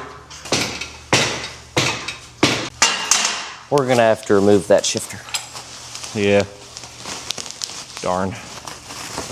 By the way, I bought a short throw shifter. Yeah, he bought it because he's selling out.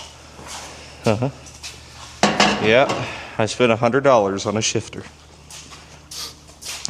And I wouldn't have if I'd have known we had one. We need to go in, don't we? Yeah, we can't go in very far. Also, I hung a starter on it, guys.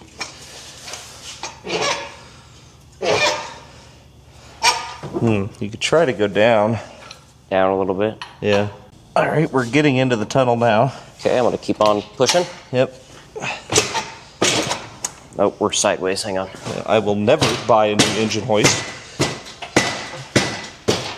Maybe we need to replace the wheels on it. No. Keep coming in, I guess. It's just the damn shifter. If we didn't have that on there, it'd be fine. There you go. Go down.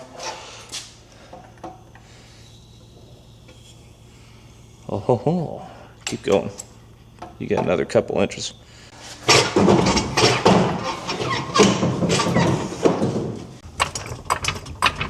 It was meant for it. I think I still need to go up a little bit. Yeah, you do. Oh yeah, that's looking pretty good. Not that way. I was hoping that. I mean, it looks like it would go in from the bottom, maybe. Probably. We'll see.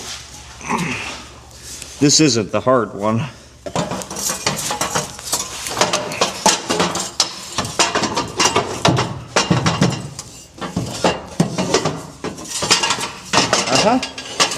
God, I hate headers.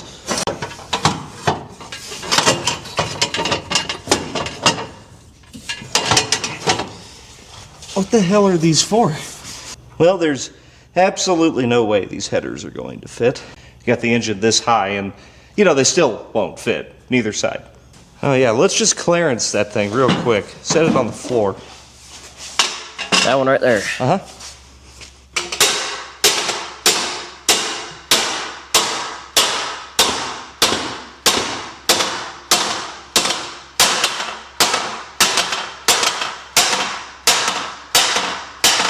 All right, we're going to try to install it with headers, kind of. Passenger one will probably make it, but this one is going to be weird around the steering shaft. You know, they're Fox Body headers, and every single Fox Body has that, but you know, let's make that one tube stick way out. Nope, it's hidden. Well, of course it is. Try to drop it. I can't watch that side though, so. We're just hitting the header again. We went into my parts stash and found these ancient headers that I've had since I had my Fairmont 15 years ago. And it fits. And I mean, it's still tight, but I think it'll get there. But we have a couple issues. One, the transmission mount on that transmission is the wrong one. So I have a new one of those coming tomorrow. He needed it anyway. Motor is in, headers are on, but they both have quite a gap on them. I don't really know why. I'm gonna hope that the bolts will suck it up to the head. Especially this one. It's not touching a damn thing. You can tell that my clearancing was very effective. JD didn't believe me that I was gonna be able to find my header bolt wrench. Unfortunately, it's only for 7/16 bolts. Well, I did find this one. It's got a little 45 on the end. Yeah, it's good. I think so, dude.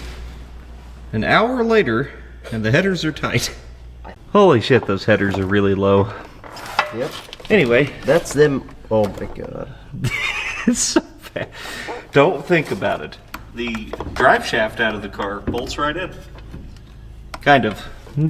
Might be a little short, but it's okay. It'll be fine. JD's back got the drive shaft done. I'm keeping myself occupied by putting some plugs in. Running NGK, non-resistor racing plugs. 3/4 inch reach. They all come gapped at 0, so I gotta gap them all. I'm running I'm gonna go 40 thousandths, just a tick above that. And always put a little anti-seize on plugs when you're putting them in an aluminum head. All right, it's the next day, and I'm out here getting my ass kicked by this thing. You might notice how that doesn't line up at all, and I don't really know why. I've been screwing with this thing for hours, trying to get the transmission crossmember bolted in, and I thought it was rubbing on the header, but it's actually not. There's room around that. I don't know. Something is crooked, or tweaked, or wrong. I don't know. The bizarre thing is, if you look at the engine, it's straight. It looks fine. I have it lifted up a little bit right now, but the drive shaft is straight. Everything is straight except the transmission. I am very frustrated and very burned out on this car. So I'm going to shut the camera off just to remove one little bit of stress, and I'm going to try to figure out a solution here. I don't know what it is, but I will let you know when I figure it out. I did get tires mounted. I got that done today. You can see I put the biggest tire I could buy, 265/50/14, and squeezed it onto the factory wheel. That's all the tread we could fit on here. But that does me absolutely no good at all if I can't get this to work. So maybe I'll have a drink and we're just gonna think about this. Well, you know, drinking alone is depressing, so I had Jesse come over. And yeah, I'm sure you guys have been screaming about it, but yes, I had the motor mounts on backwards. And now that we've done that, everything looks a hell of a lot more right. Go figure. You're welcome. The headers fit a lot better Yes. when the motor mounts were backwards. Well, Now, you know, see, my right foot is going to be very warm. The header is actually inside the car now. it's interesting that they fit worse with the mounts. They fit beautifully without that. I guess this one isn't sitting on the frame anymore, is it? No, I don't think so. You know, it's still hitting it, but it's not completely sitting on it. Sure. I bet the cross member and everything fits now. Yeah. Weird. You already elongated the holes in it, didn't you? Yes. It's working! Kind of. That's close. Good news is the drive shaft is long enough now. Weird how that works when you move the engine back 2 inches. I get it. I mean, I know everybody thinks that I know everything there is to know about everything, you know. I don't. In fact, I'm not a mechanic. I was an electrician by trade. I'm a better body man than anything. And, you know, people make mistakes, okay? It happens. Jesse pointed out that it didn't look right. I was kind of getting there in my head, but sometimes you need another pair of eyeballs to look at it. And not, you know, JD, I worked him to death this week on this car. I don't think he gave a shit if it was fitting or not. He was just going to stick it in, and that's where it was going to be. And I kind of was like, I was on that wavelength with him. Okay, some things have transpired. Good news, the drivetrain is bolted in the car. That's done. The cross member and all that, it worked. That's done, like it should have been. Bad news is a few other things. I've just been hitting this thing like a whirling dervish today. And, well, you might notice that the headers are literally inside the car. And for what it's worth, I don't really think the other headers would have fit any better. It would still have that one tube kicking out and then running straight into the steering shaft. So I don't think those were an option. Regardless, I'm not pulling the goddamn things out again. So, this is fine. Yes. Anyway, everything else fit great. The drive shaft fits much better now. That was a good thing. I'm working on getting the carburetor set up. This is a Proform 650 double pumper. It's a damn nice carburetor. I got it on like the scratch and dent section of the Summit Racing store in Texas when we were there a couple years ago. And I'm guessing it was just like a display or something, because it doesn't look like it's ever been installed, but it was probably in there significantly discounted for a reason. And who knows? We'll find out. So I'm going to get that on here and try to like finish the plumbing. Oh yes, and pulleys. I got these pulleys from Amazon. They're called Why Soon or something. They're really good, other than the fact that they don't, well, you know, they don't fit. But other than that, they're pretty good. So I just have to elongate the bolt holes a little bit. I've already verified that the pulley itself will fit and does line up with the crank pulley. So that's something, I guess. For a coil situation, I've got this going on because I bought the wrong kind of coil. So that should be fine, you know, just using a regular spark plug wire for that. There's 10,000 things that need to be done, but my biggest priority right now is I just want to hear this thing make a little noise. But I shouldn't fire it up dry. We should make sure there's some water in it. It'd be too risky with the aluminum heads, I feel, even to run it for just a short while without something in there to absorb that heat. So I don't think we have a choice other than to just continue assembling the car. I understand if you're confused and this video is not making a lot of sense right now, and that's okay, because so am I.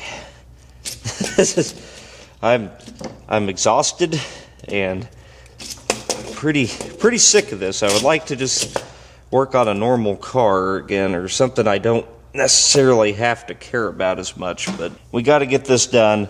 And if we get it done now, then I have plenty of time for testing and stuff before we try to drive it across country. I'm just trying to be smarter about it. I'm a little disappointed that I spent more money than I was wanting to on this car. I don't think, I'm not over the $5,000 mark, but I'm awfully close. And at the end of the day, ask yourself, would you pay $5,000 for this car? I would not do that, ever. So it does fit the theme of the race, but I wanted to do it cheaper, and I got kind of carried away, and my bank account reflects that. And please go to polebarnmerch.com. Please help make up for my poor decision making. You know, the rules say you can only have like 12 inches of rubber fuel hose. We're just going to hope they don't care.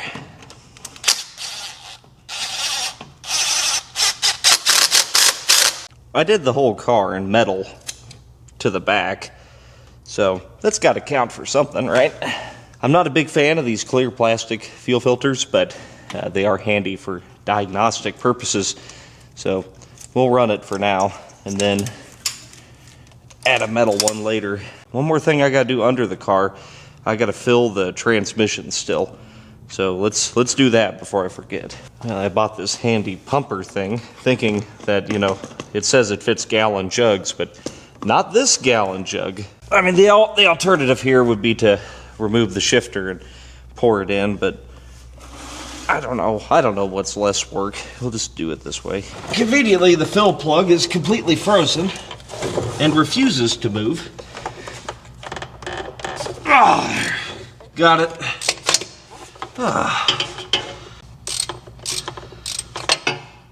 Alright, that's working reasonably well. Let's fill it up till it comes out. And yes, it does take automatic transmission fluid. You don't want to use gear lube in one of these sensitive little fellers. And I presume it is dry because it never puked, so it should hold about 3 quarts. Well, the tranny's full, and I'm just plugging away here on some accessories, which is thankfully just an alternator. Very, very pleased with this alternator bracket I got from Power Master. Bought that, and it fits really nice. It comes with some really well-made spacers, and then just a turnbuckle on the bottom to adjust it. And that's pretty cool. I like this. I like simple things like that. This is a Tough Stuff one-wire Ford alternator. They're made in USA. Pretty good units. This looks like it'll probably line up reasonably well once everything's tight, you know. It's got a little adjustment to it. Had I been a little more forward thinking, I would have got one of them water pumps that are dual drilled. Well, I know the hub of this thing is right, so I don't know why I couldn't just, you know, elongate this a little bit. I'm thinking if I take a burr bit and just kind of chew away and make those all ovals, the center hub will, you know, pilot it. It'll still be centered, so it'll let us put a fan on and put a belt on.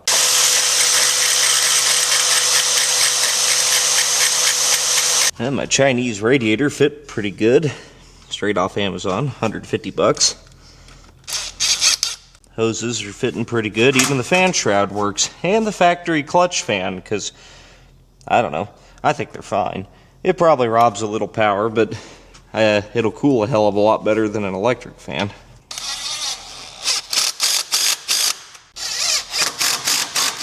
Well, I gotta plug up 2 more holes in that engine before I can put some water in it, and I'm thinking we just gotta do a coolant gauge and an oil pressure gauge, and I'm thinking right there looks pretty good. You know, go ahead and replace the dashboard. It's a minimalist interior in this car. It's pretty hip. Get that buttoned up, and then I got a bunch of wiring to do, but before I go to bed tonight, I want to see if this thing will start. Let's get some coolant in here, using the cheaper universal type coolant here. It's a lot cheaper at O'Reilly than the green stuff. I don't know why, and I figure it'll be fine since we're starting from scratch. Then we got some wiring stuff to wrap up. Gonna put some gas in it. Then we'll be ready to try to start it. When I'm wiring something like this, super bare bones, I mean, I'll probably put a fuse on the headlights, and that's about it. I mean, you know, there's nothing else that's really gonna hurt anything. So what I'd like to do is use these. These are kind of for boats, but they work well here. It's just a bus bar. You can get these on Amazon. 15 bucks for 2 of them, ground and a hot. And I'll just screw this to the firewall. And so I put power in here, and then I've got all these terminals to add circuits to if I want. So I've got a number 10 wire coming right off the starter solenoid. And we're going to kind of keep it nice and short, so cut it off there. Then this will provide power to this bus bar. And then this bus bar will provide power for the ignition switch, the start switch, headlights, etc. We will, of course, secure this to the firewall using only the finest of roofing self-tappers. What I have here is the latest and greatest in switch panel technology. Right there, baby. We just gotta enlarge one of these holes for our start button. Yeah, I know. Everyone will be jealous. I'm going to mount it right here so it's within easy reach of the driver. Kind of like a circle track car. If you can't tell, that's where most of my automotive wiring experience comes from. We are wired, roughly. You know, I didn't do lights or anything, but it is wired to where we can monitor its vitals and crank it. Oh yeah, this is one of them tough jugs here leaking all over my trunk. It's nice and not pouring. All right, is it pouring out? Nah, just the stuff I spilled. Put a little bit of fuel in the bowl. Also, we are relying on a 50-year-old starter solenoid over here. I didn't change that. Probably should have.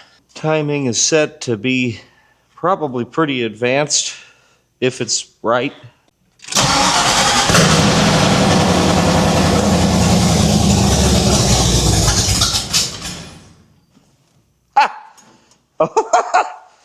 Okay, I started it in gear.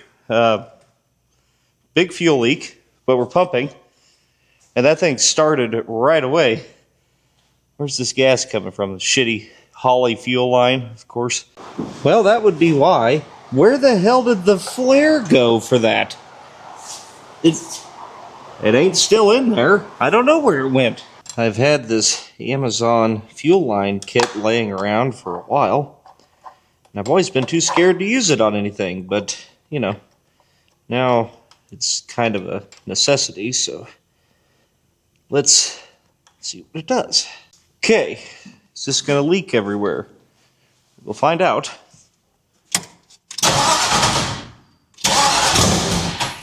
Nothing yet. All right. Give her a little more timing, maybe.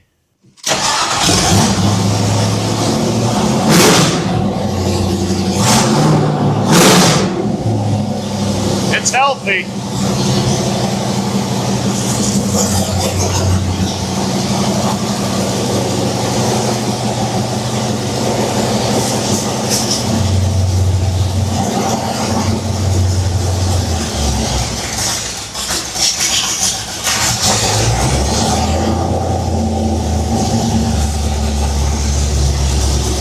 Let it run for a little bit.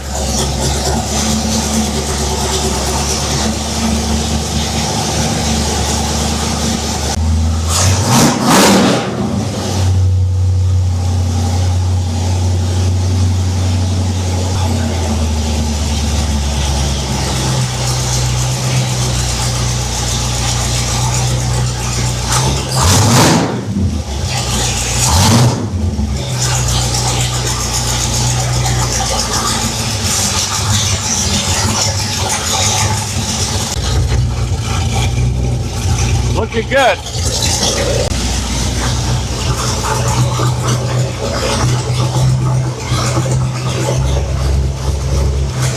Take a little timing out of it.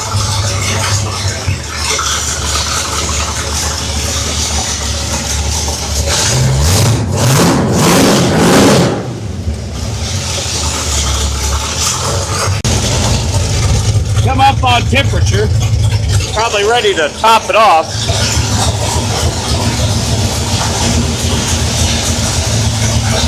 See where we're at.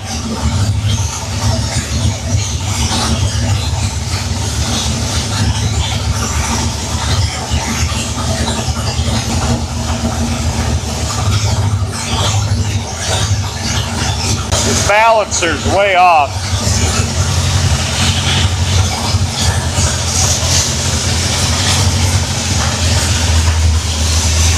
Come on, burp. Burp, damn it.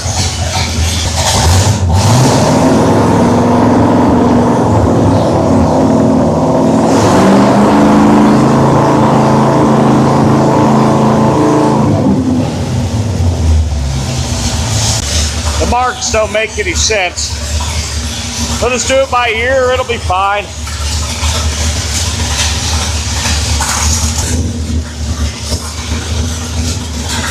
Come on now, burp.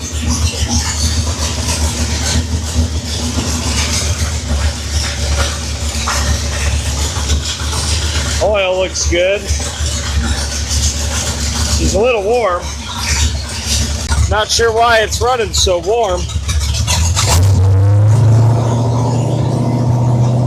There it goes.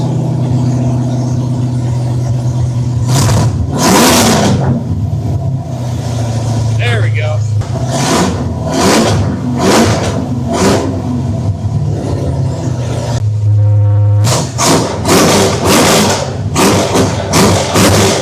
God, it runs good.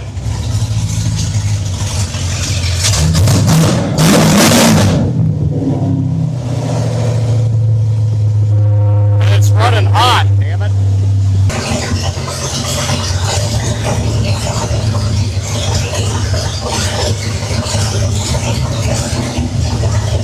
All right, it got pretty warm there.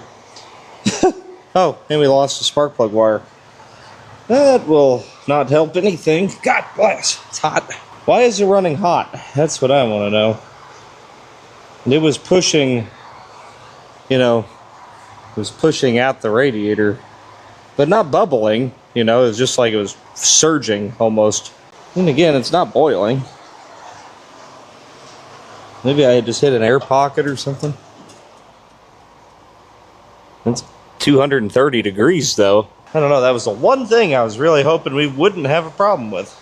Well, might as well put her back on the ground, I guess.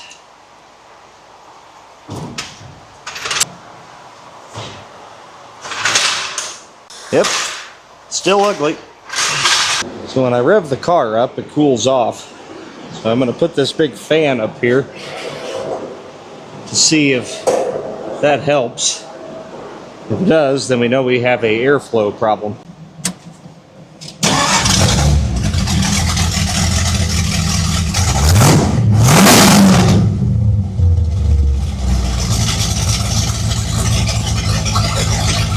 I'm having a lot.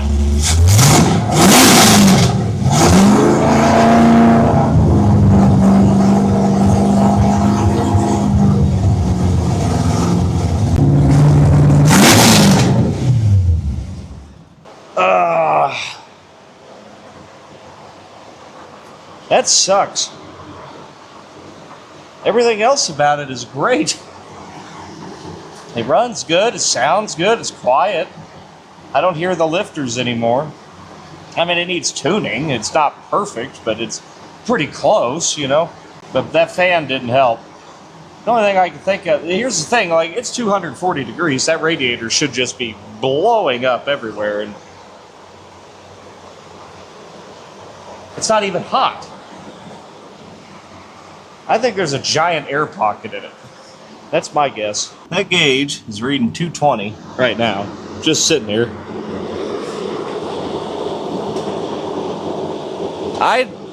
Do we have another really, really bad temperature gauge? Is that what's going on here? Because look at these numbers. That one's, well, that's a little warmer there. I mean, I could see 210. It's been shut off for a minute.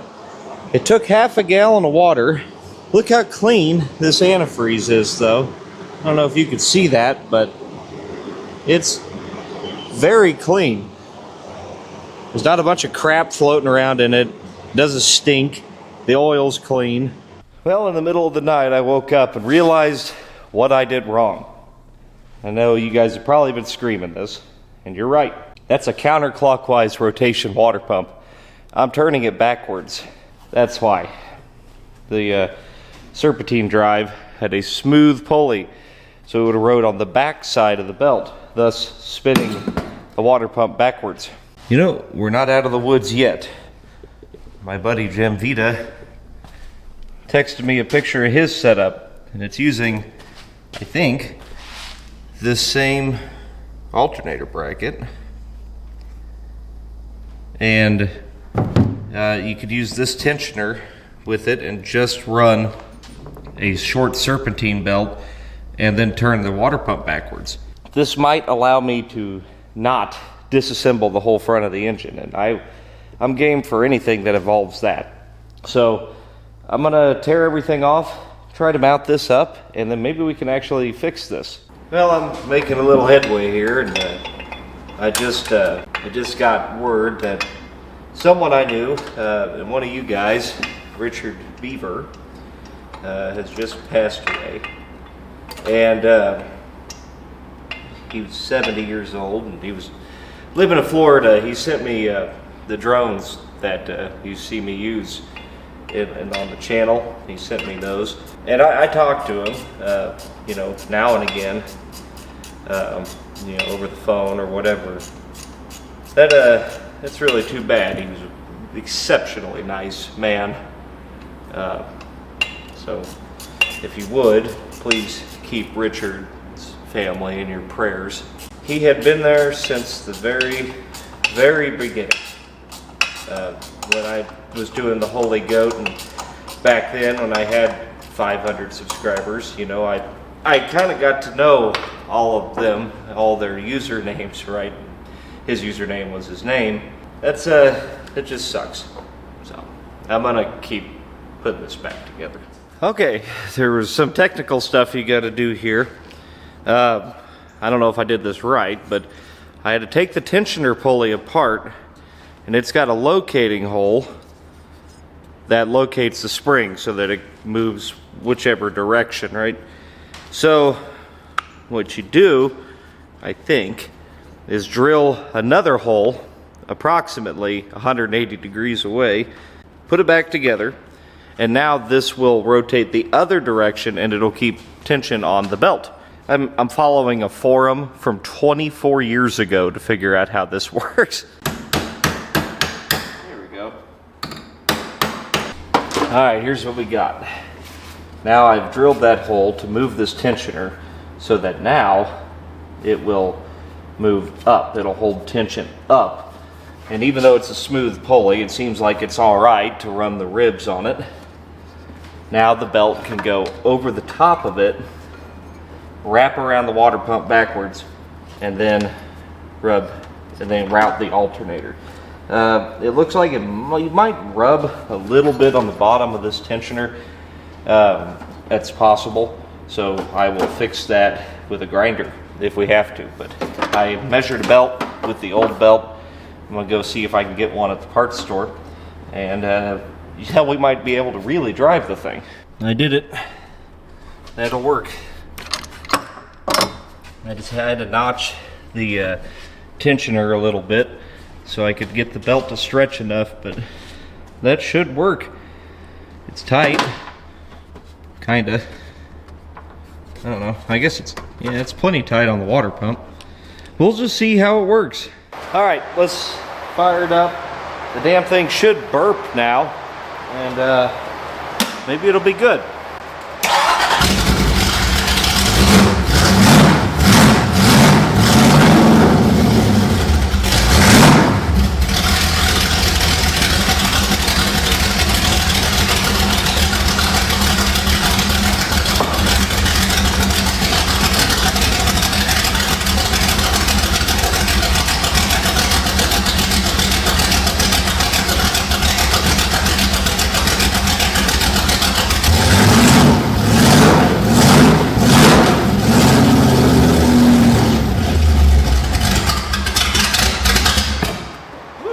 I can't see shit with that timing light. I don't think that balancer's right.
That's what you get, all right? And also wheel hop like a son of a bitch. So shocks, traction bars, probably gotta do something about that.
running nice and cool. It drives great, it handles good. I'm not even going to fix the shocks. I don't care.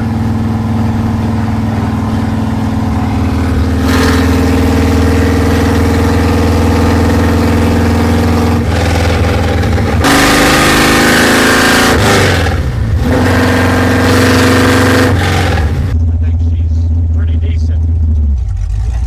It's a good low 13-second car. But will it start back up? That shocked the fuck out of me, but yes. Yeah, I was wondering what that smoke was. Just pushed some oil out of the breather. Probably because I was, you know, running at a 6,000 RPM whenever I said I was going to break everything in first. Yeah. That would be why. Anyway, I think the LTD LX is pretty good. I will see you at Blue Collar Drags, where you can see this. And you think you can beat me? Probably. Anyway, we're all going to meet up here in Missouri and road trip there, poverty tour style, on a few days before. I'll put all the info down in the descriptions. Go to Blue Collar Drags, come try to race me. Nothing else, maybe you can roast a hot dog better than me, because we're going to have that too. Anyway, we'll see you guys. I'll clean this mess up. And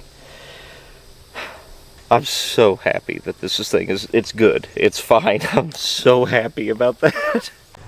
It is lettered. It made it back, and it's pretty good, I think. I heard the belt squeal and just a tickle. Oil sprayed on the valve cover, but normal stuff. It had kept its cool, it did good. We're not done with this. I got a lot more work to do. Got to get a hood back on it, got to wire the lights, got to get that wheel hop situation under control. But overall, not bad. I could probably just add that to what I just did. Don't you think? Okay. Okay, bye.